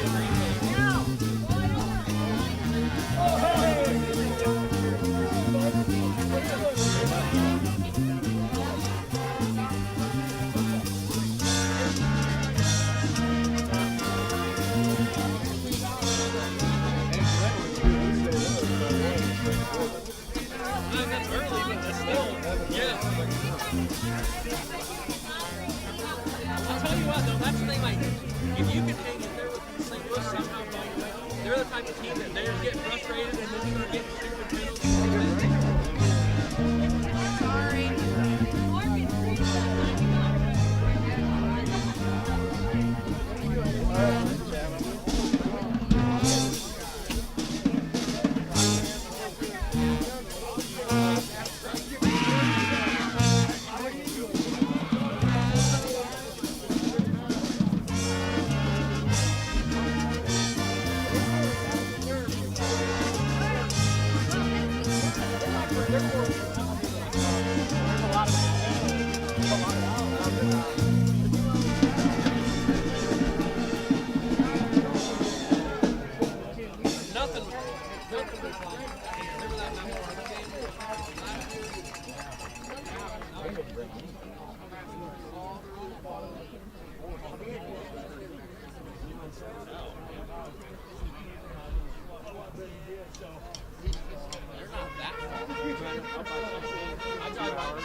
what's going on for a minute.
What's up? It's my kid. What's up, bro? What's good, my guy? Back to spotlight other amazing alumni and how they discovered their path at Lewis and Clark. Let's jump into it. This is Tom Wells, an assistant chief of the Godfrey Fire District. He has been a firefighter and an EMT for over 20 years. Tom is currently an instructor in the Lewis and Clark Paramedicine program and has 2 degrees from LC, fire science and nursing. I'm Tom Wills, and I'm a trailblazer. You won't find a better health club than Nautilus Fitness Center. More cardio, more free weights and equipment, more classes, a swimming pool, and more. If you're serious about your health and want to make a change, then stop thinking about it and visit Nautilus Fitness Center on Industrial Drive in Alton. Don't fall for the hype you get from the other health clubs. Nautilus is the Riverbend's premier health club. Has been for years and will be for years to come. Get to Nautilus Fitness Center and get started on a healthier new you. No matter the season, Play It Again Sports in Edwardsville has the gear the athletes need to get in the game. Whether you're shopping for the newest sports equipment or saving money on quality used gear, Play It Again Sports carries what you need to maximize performance to get the most out of every swing, kick, stroke, or shot. We'll even buy your used goods, paying cash on the spot. We carry all the gear for all the sports all year long. We're your hometown sporting goods store. Play It Again Sports, conveniently located at 4 Club Center Court in Edwardsville. Not sure if you've noticed, but those advertised prices from the other dealers are just a bunch of blah, blah, blah. At Roberts Motors, the advertised price is the price you pay. And that, my friend, is great news for you. Don't fall for their so-called incentives that will leave you banging your head against the wall. Go with Roberts Motors. Prices you can trust and people you will like. That's the Roberts Motors way. And trust me, it's the way to go. Riverbender's coverage is proudly brought to you by Landmark Realty in Godfrey and Jerseyville, Munganess Burkhardt, Alton Toyota, Barrett Heating and Cooling, Lewis and Clark Community College, Liberty Bank, Bank locally, bank Liberty. Macias Insurance Agency. Nautilus Fitness Center. Play It Again Sports in Edwardsville. Tarrant and Harmon Real Estate and Auction Company. Marquette Catholic High School. And Roberts Motors. You won't find a better health club than Nautilus Fitness Center. More cardio, more free weights and equipment, more classes, a swimming pool, and more. If you're serious about your health and want to make a change, then stop thinking about it and visit Nautilus Fitness Center on Industrial Drive in Alton. Don't fall for the hype you get from the other health clubs. Nautilus is the Riverbend's premier health club. Has been for years and will be for years to come. Get to Nautilus Fitness Center and get started on a healthier new you. Not sure if you've noticed, but those advertised prices from the other dealers are just a bunch of blah, blah, blah. At Roberts Motors, the advertised price is the price you pay. And that, my friend, is great news for you. Don't fall for their so-called incentives that will leave you banging your head against the wall. Go with Roberts Motors. Prices you can trust and people you will like. That's the Roberts Motors way. And trust me, it's the way to go. What's up? It's my Keith. What's up, bro? What's good, my guy? Back to spotlight other amazing alumni and how they discovered their path at Lewis and Clark. Let's jump into it. This is Libby Coots. Libby was a math major who graduated from Lewis and Clark in 2010. She's a math teacher and the girls golf coach at Edwardsville High School. She even has her LC diploma in her classroom and always tells her students how life-changing Lewis and Clark was for her. I'm Libby Coots, and I'm a trailblazer. I just got a new air conditioner. Top of the line. I bet mine's better. It's so efficient and quiet, I hardly know it's running. I've got you both trunked. I've got a Linux. So do I. Barrett Heating and Cooling carries Linux products to meet any budget. Don't gamble with your energy dollars. Call Barrett Heating and Cooling and start saving today. Lennox. Innovation never felt so good. At Marquette Catholic High School, tradition is more than a word. It's a way of life. From championship athletics to community service, from lifelong friendships to faith-filled values, Marquette students carry a legacy of excellence. Together, we build a stronger community on the field, in the classroom, and beyond. Marquette Catholic, where tradition meets tomorrow. Visit MarquetteCatholic.org and see why Marquette is the right choice for your family. For the biggest selection of pre-owned cars, trucks, and SUVs in the Riverbend, visit AltonToyota.com or stop by their location on the Homer Adams Parkway in Alton. Winner of the prestigious President's Award, Munganess Burkhardt Alton Toyota knows how to treat their customers, and it will help you find the vehicle that is perfect for you. For years, Munganess Toyota has been a fixture in the Riverbend, and now Munganess Burkhardt carries the tradition. New name, but the same great service you've come to expect. At Landmark Realty, we're proud to serve the Riverbend area with offices in Godfrey and Jerseyville. Whether you're buying your first home or your forever home, our team is here to guide you every step of the way. And if you're ready to start your dream business, we can help you find the perfect commercial property. Visit us today at godfreylandmark.com. Landmark Realty, serving the Riverbend and serving you. Taking some pictures, so you'll see those up on our website this weekend.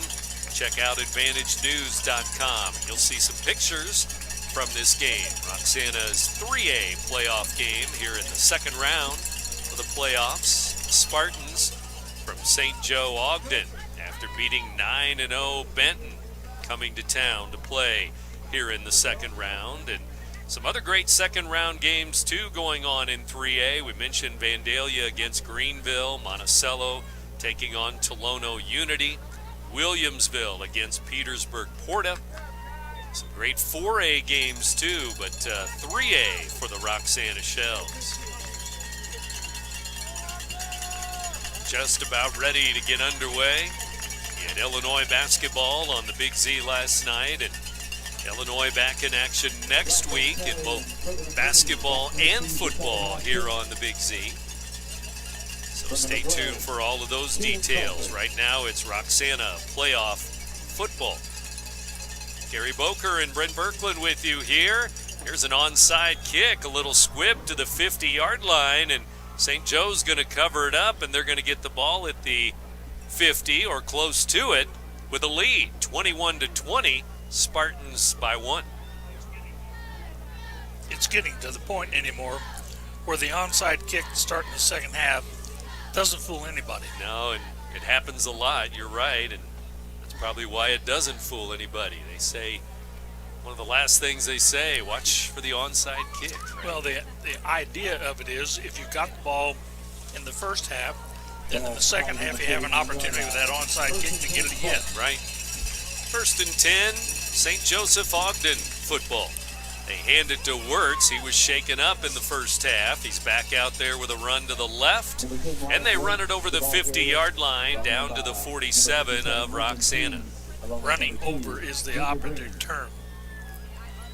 You get in the way, they're going to put you down. Both teams with some pretty good offensive lines, that's for sure, here in this game today. Here's Wirtz coming to the near side, spins away from some shells to the 40. He's going to have a first down here at the 40-yard line. He would have been stopped at about the 43. But as you said, a good spin technique to keep his arms and legs going and picking up the extra yards for the first down. And they're back to the no huddle. They've done that most, if not all, of the ball game too. And here they go up the middle with another run to 10. That's Wyatt Wirtz. Wirtz is going to get some good yardage right up the middle. You look at St. Joe and their losses. Tolono Unity, well, they are 9-1. They're still alive in 3A. Monticello 8-2. They're still in the playoffs. Bloomington Central Catholic 10-0. They're still in the 3A playoffs. So their losses are to some good teams with a record of 6-4 on the year. It's the Spartans here in 3A.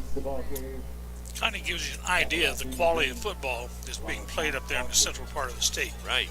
And some common names in 3A football for the playoffs. Tolono Unity, Monticello, St. Joe Ogden.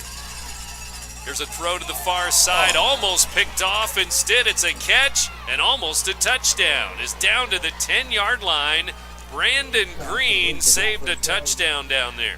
That went through somebody's hands. I mean, literally went right through the hands. It should have been a pick six. It was out on the edge, pass to the left, and it was complete. And now it's going to be McKinney with a run up the middle. Down to the 5-yard line he goes, and the Shells still giving up some big chunks on the run. Well, I think the adage is you're going to have to keep scoring because nobody's be able to put the brakes on this defense. Right. Here's McKinney going to the left side, and Brandon Green and the rest of the Shells wrap him up there. And he's going to lose maybe a yard. It's going to be third down. Actually, 3rd and goal, it looks like. Well, now the marker's out there, so it's like a first down inside the 5-yard line. Here's the snap back. McKinney's going to run it to the left, tries to fake out a shell. He's going to be down close to a first down. Inside the 5, maybe 4th and 1 now. Logan Cox looked like he made that tackle, 23 for Roxana. 9:20 to go here. Third quarter's underway. We have a 21-20 ball game. 4th down. And they're going to run the quarterback sneak. They push forward, they dive forward, and when they unpile it, it's going to be down near the 2 or 3 yard line, it appears, but you never know where they're going to mark it. So it's probably going to be 1st and goal, just outside the goal line. And they're looking it over, and they're going to say it's Roxana ball. Whoa! The stop for the Shells because of the mark, I guess. It was hard to tell where the ball went down in that pile of players. And as I look over at the St. Joe Ogden coaching staff, putting their eyes to the sky, they're flipping those papers. They're very disgusted with that call. Yeah, they thought they got the first down. It was less than a yard to go, 4th down. Instead, the Shells are going to get it at their own 3-yard line or so, it looks like. Don't do anything silly here. Here's the snap back. It's going to be a handoff, and it comes to Mackay Shorter to the 10. Out over the 10-yard line he goes. Tell you what, I like Shorter for 2 reasons. I like the fact that he's short, so he has a low center of gravity. And the other thing I like is he'll square up those shoulder blades and drive those knees forward. He breaks it out to the 12-yard line. 2nd down and 1 on that 9-yard carry. And they break it out to their own 12-yard line. Here's a handoff up the middle. Dive forward, and right at the first down marker, they're going to give it to him. First down Shells. They didn't get much. They didn't need much. Just keep the ball moving. That's all you got to do is get those chains going, keep them going down the field. Still the same score as halftime, 21-20. St. Joe over Roxana by 1 point. And Roxana with a hold there inside the 5-yard line. They turned him over. Didn't make it on 4th and a yard and a half to go. Now going to hand the ball off. Mason Crump, I believe, there. And he's going to go over the right side for a couple, get out to the 15-yard line. In the last couple of plays, I've been watching this secondary, and their safeties are cheating up. And as soon as they find where the ball is, they're really coming to the hole hard. Might be a time to throw one in behind him here. Right. A little play action, little delay, little throw over the middle. Here's a run up the middle. And it's going to be near the first down to the close to the 25-yard line. May mark it at the 24, but it's right on the marker. 1st and 10. They're helping each other up. Now, there you go. You talk about sportsmanship. Knock you down, I'll help you up and tell you I'm coming again. Right. Mason Crump, I think, on the carry there to the 24-yard line. As they turn the lights on here on a cloudy Saturday afternoon, 3 o'clock hour. Dark afternoon, not as dark as last Saturday, though. Playoff game. Here's Carter over to the sideline. Come on. And he was that flag bumped out of bounds. No call there as Mackay Shorter goes out. Not only was he hit, but Aiden Stem, who had eased up on his block because it was over, when the play was over, he got hit right between the shoulder blades. I'm sorry, but these old eyes saw that way up here. 30-yard line, so it's going to be 2nd and 4. My red, yellow, and blue eyes. There you go. I won't say anymore because you know I never argue with the referees. Red and gold football. Shells on the move here from their own 3-yard line. They're out to their own 30-yard line. There's a run up the middle, not much there, maybe a yard or 2. 3rd down. 3rd and short. Mason Crump for a couple. 3rd and 2, we'll call it there with 7:15 to go, 3rd quarter. Need to get this one right here. Gary Boker, Brent Birkland with you here on the Big Z today. 3A playoffs, 2nd round action. Here's a handoff. Mason Crump over the right side. He has just enough. Needed 2 and got 2 once again. That one really looked difficult because as he came off tackle, he kind of stood up. And when a running back stands up, then usually he's going to lose his momentum. Well, they mark it at the 34-yard line. Looked like it was closer to the 35, but still a 1st down, 1st and 10. Now we're at 6:45 to go, and they're going to run fullback dive right up the middle, and we're going to have a false start maybe. As they unpilot here. False start, Roxana. And we have another injured lineman, it looks like. That's Johnson limping around out there. And the Shells back 5 yards to their own 29. Whether it's in war or football, when you gain that territory, you do not want to give it back up. Got to keep moving. No doubt. Penalties. Especially in the playoffs, right?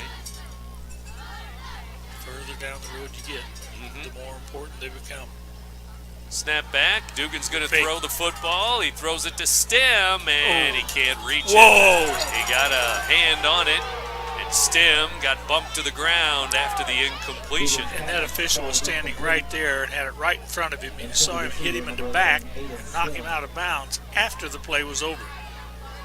Incomplete. That'll make it 2nd down and 15. I'm going to have to leave here a second. I'm going to have to go down and have a talk. Are you really? Yeah. I want to see that. It'll be father-son type thing. I want to see that. I'll straighten him out. That's a penalty on the Shells. Maybe a holding there. Back at the line of scrimmage. That's okay. I'm all right with that holding call if you'd have just seen the personal foul at the sideline. So back 10 yards. They should have canceled each other out. Yeah. Back to the 19 it goes. Now all of a sudden you got first in the country mile. 25 to go. Same so thing. Instead of country mile. Same thing. First and 25. Get a big chunk of them right here. And the snap back. Dugan's going to throw. Looking for Stem. Now he's looking to run it. Now Stem down the sideline. Can't get it. And he tried to come back for the ball. They collided. But the ball was underthrown by so much, really no penalty. Yeah, I don't see a penalty on that one. I know the crowd here really wanted it. It was right in front of the Roxanna sideline. But when two guys they both have the opportunity to catch the ball. So it's not like you have to give one and not give the other one credit that he has the opportunity to try to catch that ball. That was well underthrown as Dugan was running for his life. That's something he did last week, is he tucked the ball under and ran with it a few times. He hasn't done that today, really. See, it would have been nice there. Instead of being 2nd and 25, if he'd have just got 6 or 8 yards back. 2nd down. 6:15 to go, and they hand the ball off, and the big man is there to bring him down. I think it's Mayberry who's brought down by big, number 72, and that's Wagner. I'll tell you what, Wagner was in the hole almost before the ball was. It's a rude greeting. Now he gets out. He gets to go out and play, and he's over there dancing with his fist pumps from side to side as he goes out. Rocky. So now, Roxana going to get a new play coming in, and see how this goes because the Shell's in trouble now. Cameron Wagner, 6'7", 300. He's ranked as the number 7 offensive lineman in the nation. He's a junior. You figure at 300 pounds, what's he going to be size-wise if he goes Big Ten? Yeah. And now we got, I think, a penalty flag flying in there before the snap. Now, what's it going to be? I think he's talking False to the center start. on the way he handled the ball. Yeah, He did maybe the so. right thing. Yeah, they are talking to the center. So it's back 5 yards to make it 3rd and 30. I have no problem because the center's been doing that the whole game. Now all of a sudden, when we're in our worst dire needs to get some yards, you take 5 more away from us. The first down marker's at the 44-yard line. They can't even see it from the line of scrimmage. That's in Macoupin County. Snap back. Here's a pitch over to Mackay Shorter. Shorter coming to the near side. He's going to be brought down around the 20, 22-yard line. And pushing and shoving after every play now. Both ways. Because they let it go early in the game. Now they're going to have the trouble of trying to take care of it. So 4:50 to go, 3rd quarter. Still score the same as halftime, 21-20. Who was it, Babe Champion, the good basketball official? He told me years ago, he said when that game starts, call it tight. You can always loosen up later on. But you can't call it loose and then try to tighten up later. Here's Green with a punt, And it's going to hit at the 40. It's going to take a shell bounce to the 30, to the 20, all the way down to the 15 and the 13-yard line. Step back, they're flipping the field. Wow. They were at their own 20-yard line, 22-yard line. Last guy I saw kick it like that on this field, Craig Hendrick. That was about 65 yards or so with the roll. Hendrick one time had a bad shoulder, so he was having trouble with the punting. Couldn't get his arms up to catch the ball. So they, on 4th down, they had him try a field goal, and he tried a 67-yard field goal here on this field. Didn't quite make it, but it was a Herculean effort. Snap back, here's a handoff. Wirtz has room up the middle, and he's out over the 20-yard line. And he's slow to get up once again. He's been hit and hit a lot today. Somebody ought to hit those jets on his heels because, man, he gets into that hole, through that hole so quickly. 4 minutes to go, third quarter. Spartans 21, Shells 20. Much better coverage on that one. Run to the near side here, the right side, and Wirtz is going to be close to, he's got a first down. 1st and 10. He may have got the first down, but I like the way the defense covered that play. They got to the hole, and they got there in force. On a play like that, you don't want to expect just one guy to make the stop. You want to have 2 or 3 guys there, the gang attack. Each team has a turnover. Remember, Roxana had an interception early in the game, and then on a punt, Roxana fumbled it to St. Joe. They throw a long pass here. It's caught on the sideline, and it's inbounds, I think. It was close to being out of bounds, but he made the grab at the 45-yard line. That was the old Willie Mays kind of catch. Came right over his head, and he just put those arms out there and nestled that thing right in. Number 5, Caden Wadig. Wadig made the catch, and it's at the 43 of Roxana now. Let those guys practice like that even when they were kids. I'll throw it out there, and you run and get it on the other side of the car. Look over the shoulder. It's coming over your head. Yep. Might be the right shoulder, might be the left shoulder. I'm not going to tell you ahead of time. Snap back. Here's Wirtz looking for blockers in front. And he has a block to the 40, now the 39-yard line, before he's brought down hard by Logan Prater, number 58. He had 2 guys pulling on that left side, leading him. Talk about having some good friends in front. 72, Wagner is lined up as a wide receiver. Now he'll go back to the line. They couldn't figure out who's out of the game and who wasn't. Wagner says, "Get out here, boy. I'll take this."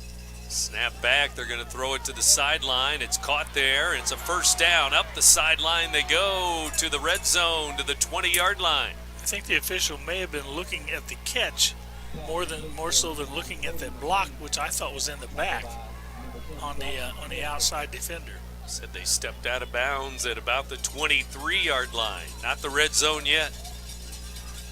Shells jumping around on the defensive line here before the snap.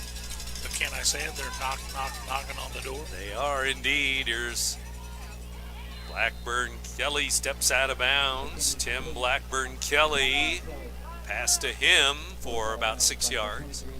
You know, he liked that. He danced right around the defender with 2 or 3 juke steps. 2:37 to go, third quarter. St. Joe driving. They give it to Wirtz. Wirtz over the left side, has some room, and he breaks down the linebackers all the way into the secondary for a first down near the 12-yard line. 1st and 10. In the red zone again. Down to the south end zone, down to our right. 21-20, Spartans by 1 point. That was our halftime score. Here's McKinney keeping it, the quarterback finding some room, and he's down near the 5, maybe right on the 5-yard line as he gains 7. Quarterback scampering there over the left side. Just like having another running back in the backfield.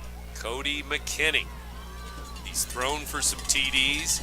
He's run for some touchdowns this year. And he's going to run again to the right. Here he comes, and to the right side. He's hit at the 2.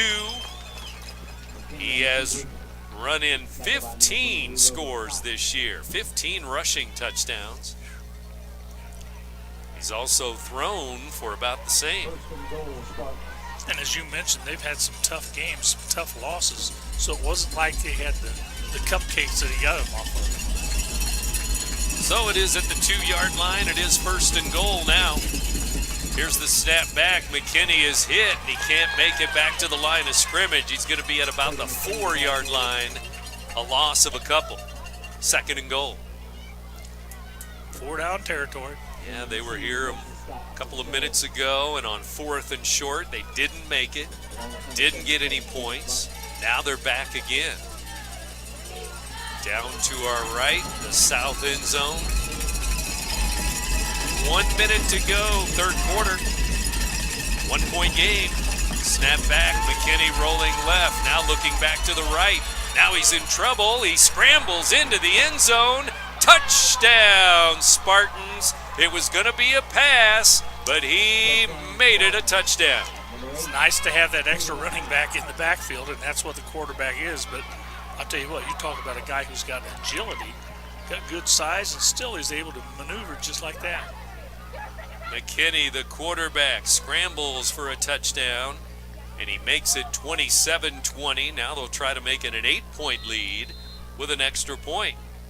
3 for 3 already kicking after touchdowns. And here's another kick. It's in the air, and it's good. Well, we've got a few more scores, at least up north. Greenville right now is trailing Vandalia 28-14. Pena is losing 14-7, and Nokomis is losing 20-7. So not looking too good for some of the teams in South Central up there. Right. As we like to say, the old Roxana schedule too. They were part of that, good part of that for many years. Right now, Roxana losing here at home by a score of 28-20. And we're under a minute to go in the third quarter. And so, still plenty of time, and there's still some time here in the third quarter, but now it's an 8-point lead. Roxana led most of the first half, including 20-7. But if you look at 20-7, it's been all Spartans since then. Yes. I mean, they've scored 21 unanswered points, 3 touchdowns. Right now, Roxana's going to get the ball back. Late third quarter. Going to be a squib kick or not? Send it deep. This one's going to go deep, and Max Autry about the 5-yard line. Out to the 10, the 20, and hit at the 30 and hit hard. He goes to the ground. I mean, there was some vicious hits all over the field there. Blocker upon blocker, tackler upon running back. And they just, well, they're smacking tonight. What do we used to call them? Slobber knockers. There you go. Oh. 30-yard line. Roxana at their own 30. They have time for a couple of plays here, and let's see what they dial up on offense. Well, and this is where they really need to come back and get that touchdown. You do not want to give St. Joe Ogden the ball again with an increased lead now. Yeah, it's an 8-point game now, as the score has flipped for sure. Here's Makai Shorter coming to the edge, and he breaks it back to the middle of the field to the 40-yard line. Sean Mayberry with a great block. I mean, he stayed with the guy, It's one thing to hit the guy. It's another thing to be able to maintain contact legally. And Mayberry did a super job there, resulting in a first down. Right at 10 yards, right at the 40-yard line now for Roxana. This may be the last play now, the third quarter, 15 seconds to go, third period. Dugan, long count. Now he looks over at the sideline, and they may wait for the quarter to roll out. Nope, they'll run a play. It's Mason Crump, and he's over the 45 to the 47, and that will end the third quarter here in Roxana. Shoulder pads and knees, that's all they saw coming at them. And so, after 3 quarters, it's an 8-point game. The road team on top. The only score of that third quarter coming in the last minute of the third quarter. A lot of football without any scoring there. But St. Joe leading now 28-20 as we go to the fourth quarter. After this, you're listening to Big Z Radio Sports, presented by the Has free Simmons checking become a Handling thing of the past? Not if Liberty has anything to say about it. With 3 free personal checking options and even a free business checking account, free is alive and well at Liberty Bank. The local bank that gives you free checking choices and more cashing in your pocket. Bank locally, bank Liberty. For more information, visit www.bankliberty.com.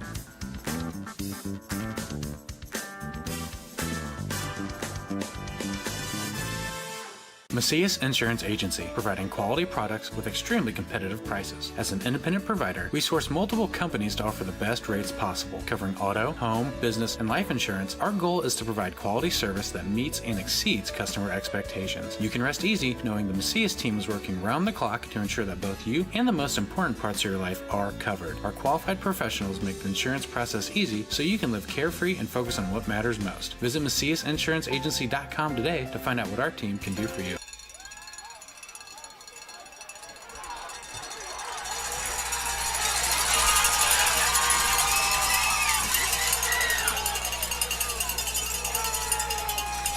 Welcome back to Roxana. We start the fourth quarter with a big run by Makai Shorter. He has the ball from midfield. He ran it up the middle, and he's all the way down to the 9-yard line. Makai Shorter breaking free, and he has the ability to do that, and finally he shakes free, and it's first and goal at about the 9-yard line now. Telling me Shorter is quicker and more powerful than the bigger boys? He's going to get it again. He goes over the left side, and he's going to walk into the end zone. Touchdown, Roxana. And it's only fitting that he should get that opportunity. He got him down there. 28-26, and with 11:32 to go, the Shells answer in a big way. 9-yard touchdown run. Makai Shorter had a touchdown last week in the first round of the playoffs, and now he has one in the fourth quarter to make it a 2-point game, and now they'll go for the tie with Sean Mayberry at quarterback. Spread the offense. Mayberry looks to pass it, and it's going to be picked off in the end zone. 2-point conversion, no good. They were looking for Dalton Carricker in the back corner of the end zone. So the conversions have not really worked for Roxana for the most part. Well, they've tried to get those 2 points whenever they can, and sometimes I think if you have the good kicker, just go ahead and take 1 point at a time. But of course, that's a lot easier to make that decision up here than it is to make it down on the sideline. So it remains a 2-point game. Makai Shorter scoring the touchdown. And see what happens there is you scored the touchdown and you got that big high, and then all of a sudden your 2-point conversion is no good. So that kind of takes away some from the 6 points that you actually got. So Shorter with a touchdown in each of the playoff games this year. He scores his 15th touchdown rushing this year. Crump had a rushing touchdown earlier in the game, his 14th of the year. It's all added up to a 2-point game. Remember, we had a 1-point game at halftime, so it's just nip and tuck the whole way here today. Kick it straight, right on down the field. Here's the kick, and it's going to be a squib kick. It goes off of St. Joe, and it's going to be Roxana ball. Max Autry comes up with the squib kick and the onside kick. Give the kicker credit there because he got the ball to bounce and skid. The most difficult one to catch. Went right off the shoulder pads as the guy tried to nestle it in instead of getting his hands on it. Got his shoulder pads, or the shoulder pads were hit by the ball, and the Shells were there to recover. And right at midfield. Right in front of us, thank you very much. It will be 1st and 10, Roxana, so they get the touchdown and they get the ball. Except for this lady who likes to stand right in front of me. That's okay, hon. you paid to get in. I'll look around you. She didn't know she was going to be in front of a short guy. Makai Shorter is not good. Is hit and injured in the backfield. Looked like a WWF thing. Tackle for loss. Yeah, he spun him on his head as he went down. And so, I mean, it wasn't a dirty hit. It was kind of flipped him over his body. Very vicious hit. Yeah. And when he flipped, it put everything on his neck, and that's the fearful thing right now. And so the ball is going to be back at the 46-yard line. And it'll be second down at about 15. Loss of 5, and Shorter is still down. Injury timeout. So Mekhi Shorter. And he's not. They haven't rolled him over, and that's, if there's anything involved with the neck, they're going to leave you immobilized just the way you are. And I think now they're going to tell both teams that you can head to the sideline, because I'm afraid that they're afraid that this could be a while. Yeah, this may be a long injury timeout. We shall see. This could be one of those where we're going to have to bring the ambulance out. And here's the thing about it. The game of football is a lot of fun, and everybody's here to watch the game of football. But that doesn't begin to compare with the safety of the athlete. That's paramount. You got to make sure these kids are handled right and their injuries are dealt with properly, and you have to be very cautious. No matter the season, Played Against Sports in Edwardsville has the gear the athletes need to get in the game. Whether you're shopping for the newest sports equipment or saving money on quality used gear, Played Against Sports carries what you need to maximize performance to get the most out of every swing, kick, stroke, or shot. We'll even buy your used goods, paying cash on the spot. We carry all the gear for all the sports all year long. We're your hometown sporting goods store. Played Against Sports, conveniently located at 4 Club Center Court in Edwardsville.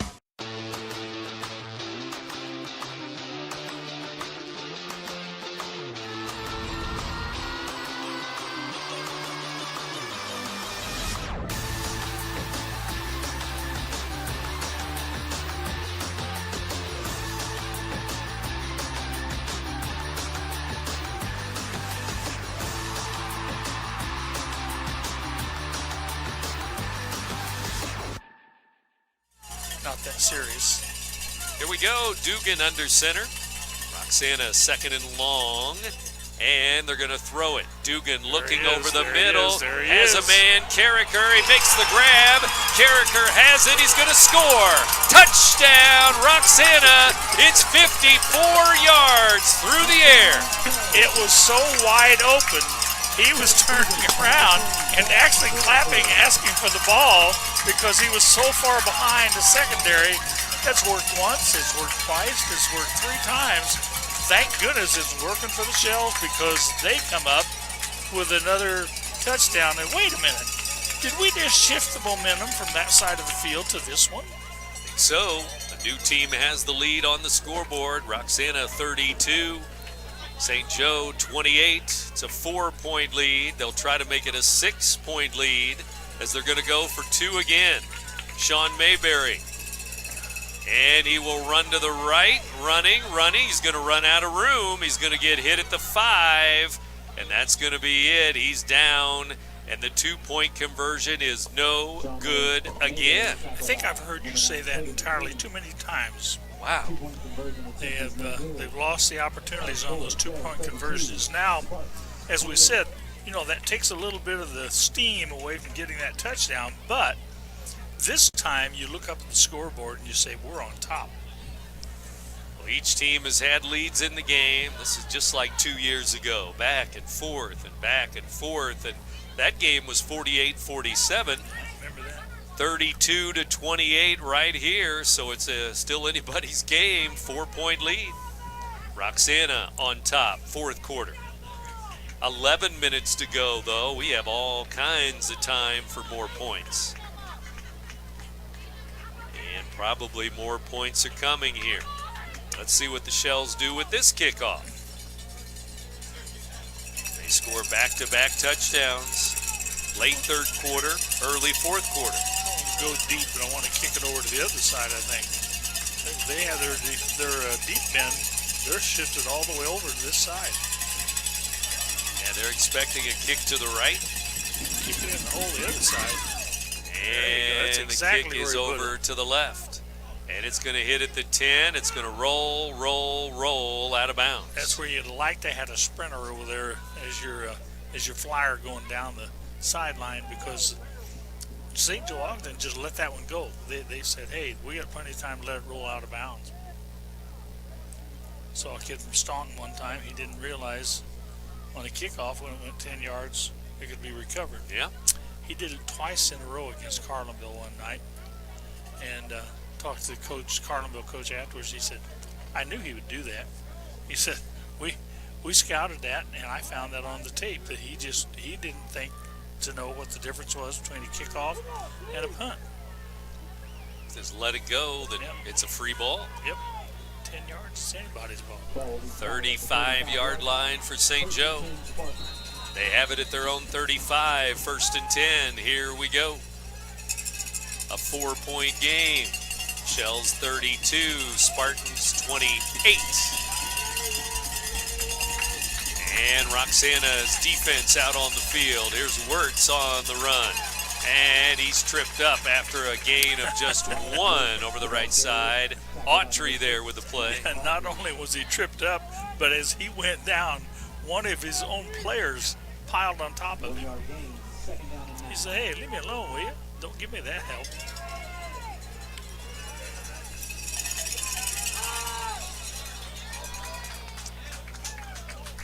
And 2nd down and 9 to go. And it's going to be a false start on that, because the guy over here who was in the slot back, he took off down the field and the ball wasn't snapped yet. He looked back and says, uh-oh, no way to cover that one up.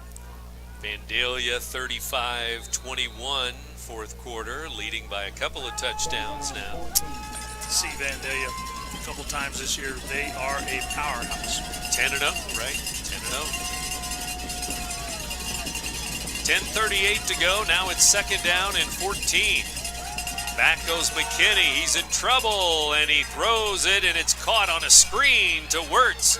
Wirtz over the 40, out near the 43-yard line he goes. It's going to be 2nd down and short. Make it 3rd. Go ahead and wind the clock. Say he was in bounds when he went down. So. And it's going to be 3rd and 2, 3rd and short. And number 2 lost his helmet. Yeah, he's going to have to go out. That's Tim. That's Tim. I want a couple extra last names. Blackburn Kelly. Blackburn Kelly. You know what? I think he was a gangster back in the 40s, wasn't he? Old Blackburn Kelly. Machine Gun Kelly. Yeah, he was the scourge of Chicago. Oh, shoot.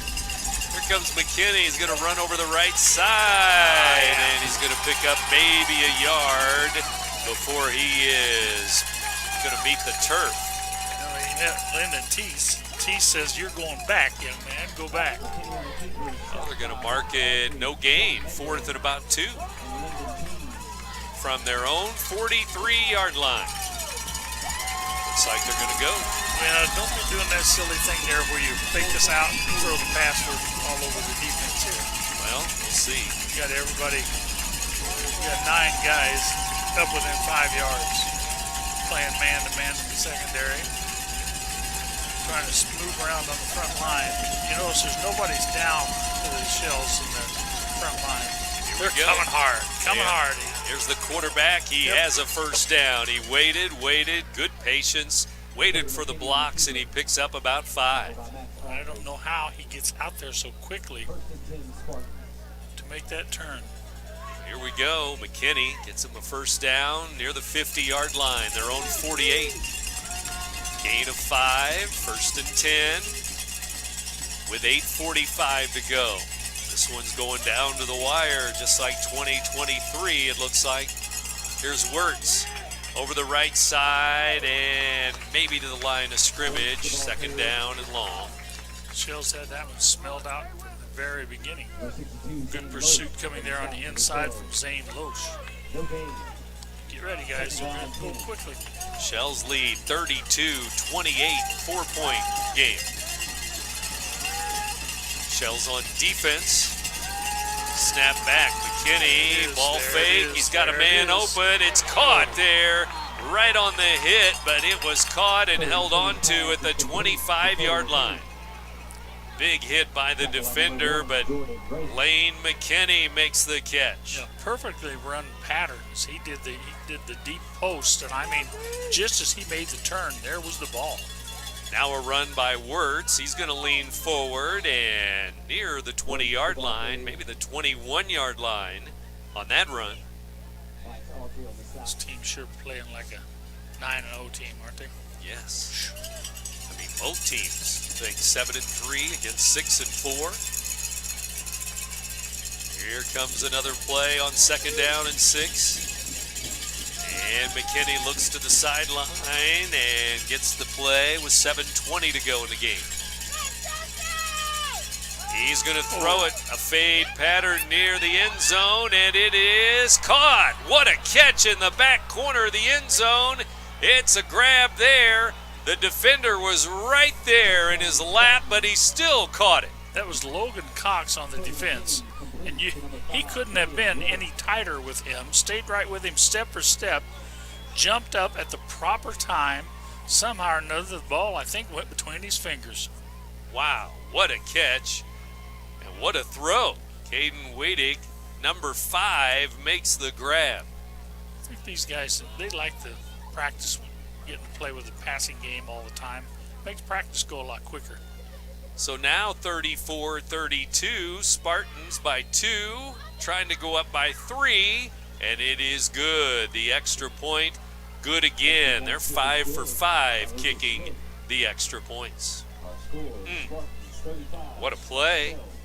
You tip your cap on a throw and a catch like that.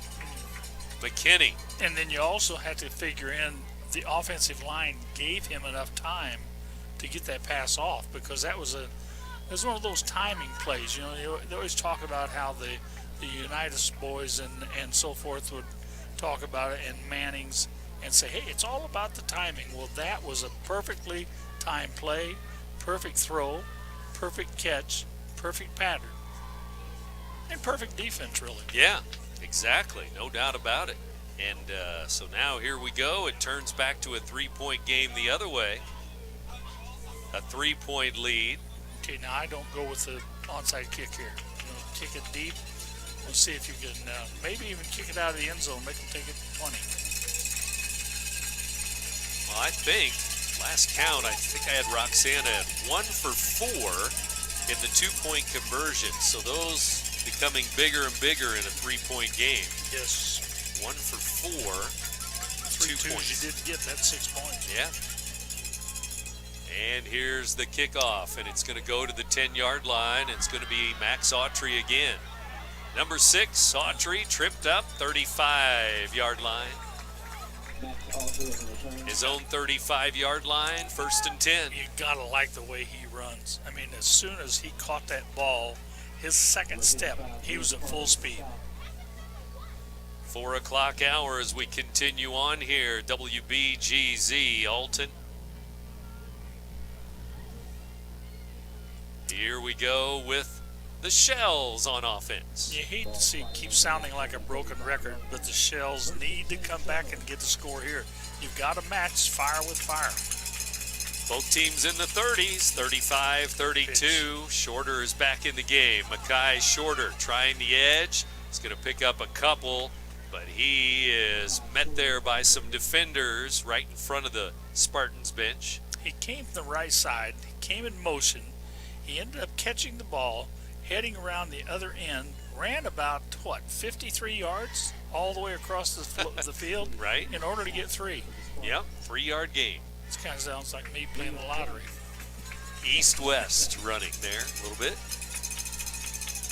And they're headed south here. They're going to pitch it and now throw it. It's Mayberry, and it's picked off. It's picked off. He was looking for Carricker, and the return is going to be back to the 35-yard line of Roxana, and boy, the defense was ready for that. It's their quarterback, McKinney, who makes the pick.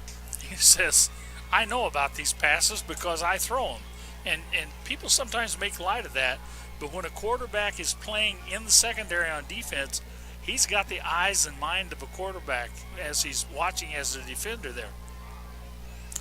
Ouch, that hurt. Yeah, it did hurt. It was a pitch back and then a halfback pass, if you will, wingback, trying to throw it, but it was picked off. Well, see, sometimes when you get to this stage of the game, you want to do something a little different. You want to try something, give another look.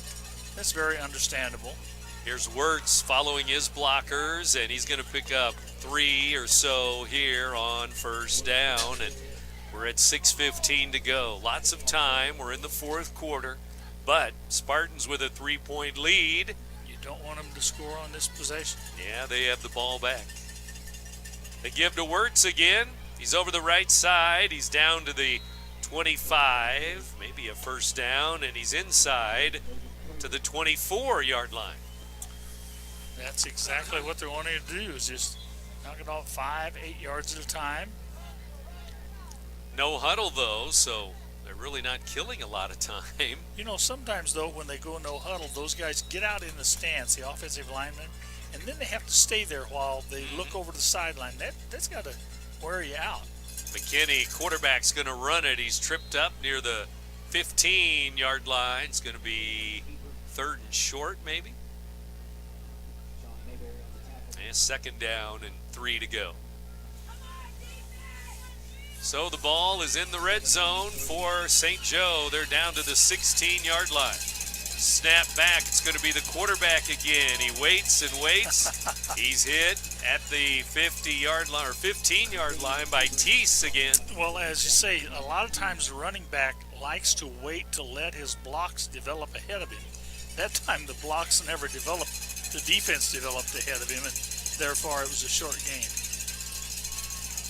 And on 3rd down and about 2.5 to go.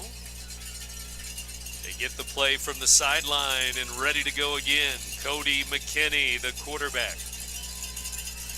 He's in the shotgun.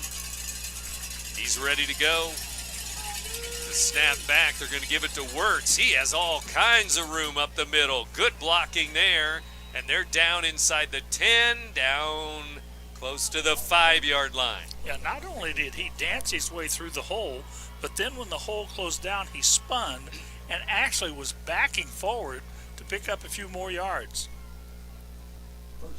They mark it just outside the 5-yard line. It's going to be 1st and goal. And it's already a 3-point lead for the Spartans, but they're looking for more.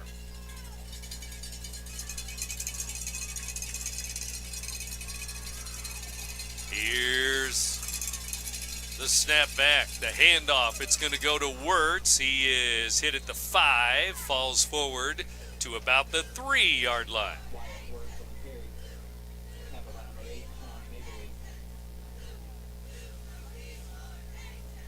You open that window a little bit more, and I'll pop him with a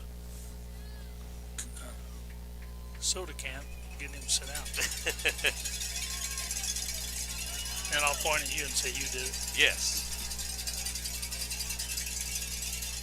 Now they're ready for the snap back again from the 3-yard line. Sprint the line of scrimmage. And 2nd down and goal from about the 4, actually. And it's McKinney diving forward near the goal line. He's going to be at about the 1. As he was upended there.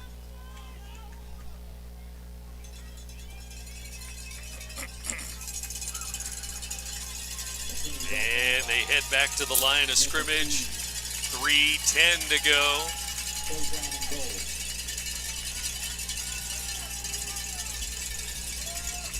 And on 3rd down from the 1-yard line.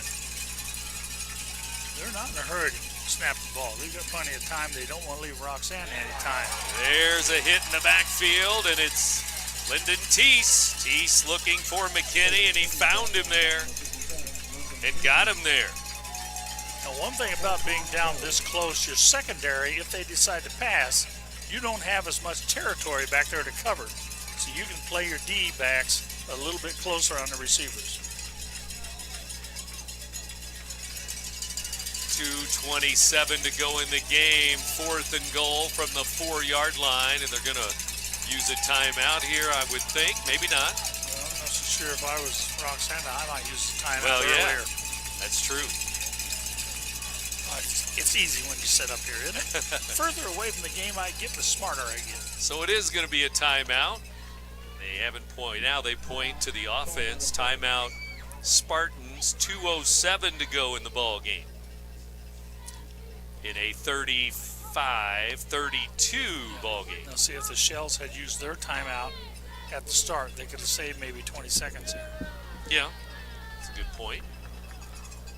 And each team has some timeouts left, but we're down to 2:07 to go in the game. St. Joe is at 4th and goal from about the 4-yard line. It seems like the second half has just rolled on quickly. Both teams have been playing the good running game. They've been moving up and down the field. I think I'm going to be disappointed because they're not going to hit the points I thought we were going to have. Well, you never know. It's not over yet. My over and under was way up there. I didn't bet on that, really. I think you did. I'm no Pete Rose. Pete Rose. Old school. Oh, that hurts. Old school. 2:07 to go. We're coming out of a timeout here. So now what do? Do you kick it? Do you throw? Do you run? We'll see. We're going to find out. I'll tell you what I would do. I would put that wideouts to the right, and I would run to the left. It has been so good to me all night long. Here we go. It's 4th and goal for St. Joe. They lead by 3, 35-32. They're on the left hash mark. And McKinney's going to go up the middle, and he's going to score. Touchdown. What a big touchdown on 4th and goal from the 4-yard line. And once again, we have to say, when the quarterback is another running back they had to be counted for in the backfield, it makes that running game so much more effective. Wow, 4th and goal, 4-yard run, and how about that offensive line giving him all kinds of room up the middle? Yeah, he just was able to dance right through. I don't think anybody really touched him. I didn't.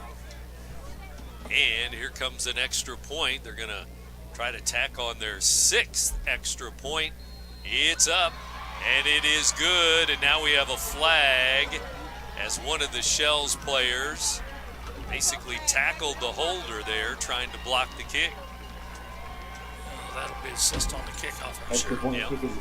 42-32. The extra point was good.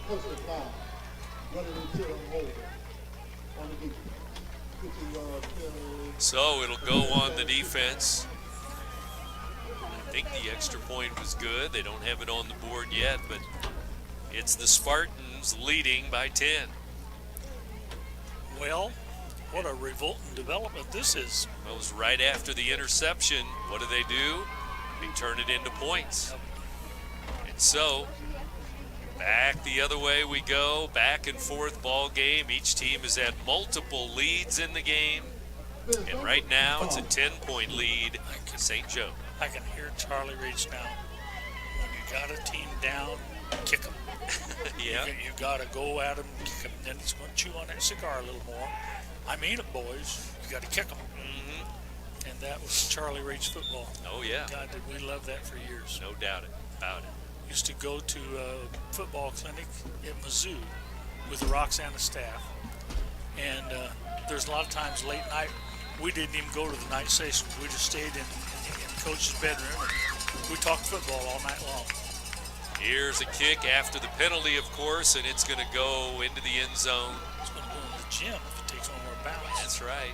Way deep after the penalty, and now Roxana's got the ball, but only 2:03 to go, and they're down by 2 scores. Yeah, and now the passing game is not going to be a surprise. That's what they're going to expect is the passing game.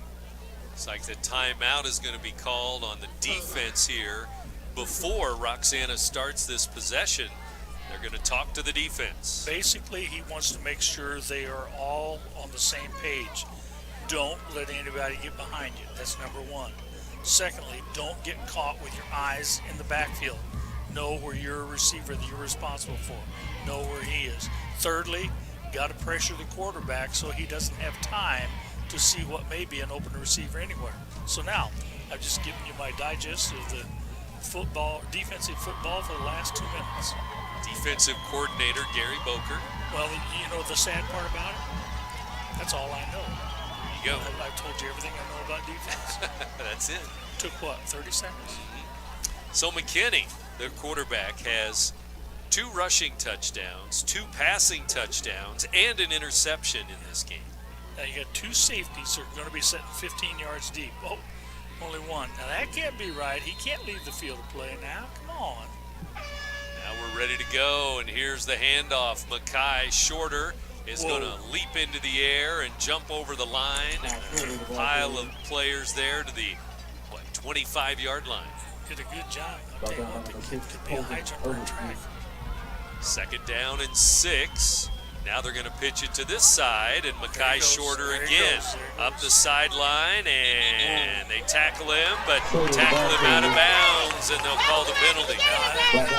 As much as I liked the fact that they called the penalty in Roxana's favor, I felt like that time the kid made his contact, and he just got drug out of bounds. Yeah, he made the contact inbounds. Yeah, but it's not like he was driving him out as he was going. Yeah, it's a penalty on the defense, and Roxana will get 15 yards. And very, very helpful 15 yards, going to get him up around midfield. Bigger steps, take bigger steps, sir. He stopped at 47. I'd have gone over 50%. That's just you. Yeah, that's just you. So it is over the 50 to the 48-yard line of St. Joe. 1st down, they're going to pitch it to Mackay Shorter. Left, right, left. It's going to go to Shorter again. Now we're going to have a flag. Holding or blocking the back as they string it to the edge. He didn't look good there because as they come off the play, Mr. Broadfoot, he was patting himself on the chest like, hey, it was me, guys. We're down to 1:35 to go in this ball game in a 42-32 ball game. 2 years ago, remember, 48-47 Roxana. Well, now St. Joe getting a little revenge. They're looking for the road win. So they push it back 10 yards. 1st and 15. Those seniors out there in the maroon and blue, they remember that 2 years ago. What a game. Yep. 2nd round back in 23. Now here, 2nd round in 25. There's a handoff. Mackay Shorter breaks a tackle, but then he's down after a yard or 2, and he's taking a beating, and he's slow to get up. And I'm sure he was about ready to cramp up there. He looked like those legs were giving him some trouble. 2nd down and about 13. A gain of a couple. And Mackay is going to slowly come off the field. He's kind of wobbling as he comes over here. They're going to check him out, the trainer. And with just 1:13 to go in the ball game, it's a 10-point lead for the Spartans. And after the game, we announce our Munganast Alton Toyota players of the game. This is not a good time for Shorter to be out of the game. True. I mean, down by 10. Whether he gets the ball or not, just the fact that he's there as a decoy on times when he doesn't get the call. But they've used him here instead of putting the ball in the air. They've thrown or given him the ball on the edge, left, right. But now he's out of the game, and they probably will have to throw the ball. Well, I think there might be a little hesitancy there. The last time they went to the air, things didn't work out too well. And they're going to throw it. Dugan throws it deep to Mayberry. He makes the catch at the 25-yard line. Sean Mayberry again. I like the way he looks that ball into his hands. He came up, had his head turned, arms out, hands ready, looked that ball right into his hands, then turned and became a runner. Defender all over him, and what a catch. Now Dugan's going to have to run it. Nope, he's going to throw it, and he throws it to Mayberry on the sideline down to the 13, no, make it the 18-yard line. Now a flag late. Well, Coach DeVries was wanting a roughing the passer. He got knocked on the seat of his pants after the play was over. Now we're going to have a flag really late after the whistle. And it may have been on Coach. Sure. We'll see. Ineligible man downfield, I believe, on the Shells. That passing play took a long time, but there you go. Well, the Shells scoring some points just like last week, but looks like they're going to fall short. They have 32 points right now. Touchdowns for Mayberry, Stem, Crump today. Also a touchdown for Mackay Shorter and Dalton Carricker. 5 TDs by 5 different players. Yeah, you would say normally you score 32 points on the game, you're going to win that game. Dugan taking a long time again. There's a flag, and he throws it deep, and it's going to be picked off in the end zone. It's intercepted. Now we're going to check the flag. Dugan just threw it up for grabs in the end zone. I think the flag where it looks like it's thrown is going to be offensive holding. And if so, that's going to be another interception here in the fourth quarter. Well, there should have been a penalty for hitting that quarterback late. And they talk to the sideline on the far side. It is a holding.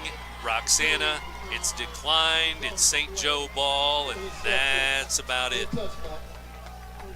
We have another St. Joe interception here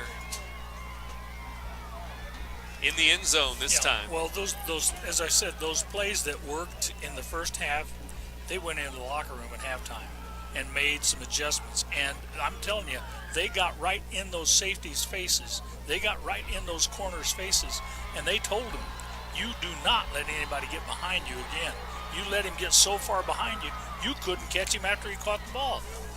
And they've played much better defensive umbrella defense here in the second half. Coach Wade DeVries tells his team to line up at midfield, and they're not going to use any timeouts. This is going to be it. 2 snaps, and that should do it. We'll see. Tough one to swallow, but what a great season it's been. Another great year for Shells football. And 2 pretty good playoff games, too. Last week, a win on the road. This week, 42-32 is going to be the final. But if you'd have told any of that coaching staff when summer workouts were over that you're going to be playing in the second week of the playoffs, I think most of them would say, hey, we'll take that. Let's take it. We'll take it indeed. A lot of teams, they put their gear up after 9 games, and that was it. Yeah. 20 seconds left, 1 more snap left. And St. Joe will make a long bus trip home with a victory and go into round 3 of the playoffs. And those things, those are really joyous bus trips. When you're coming off a win like this, you're so high, and your team gets to stay together on the trip home and have a good time. There you go. That's it. 42-32. The Spartans over the Shells by 10. Remember, early in the game, the Shells led 20-7. But the Spartans turn the game around and win it here on the road in a big 3A playoff victory. Roxana ending the season 7-4. St. Joe's now 7-4.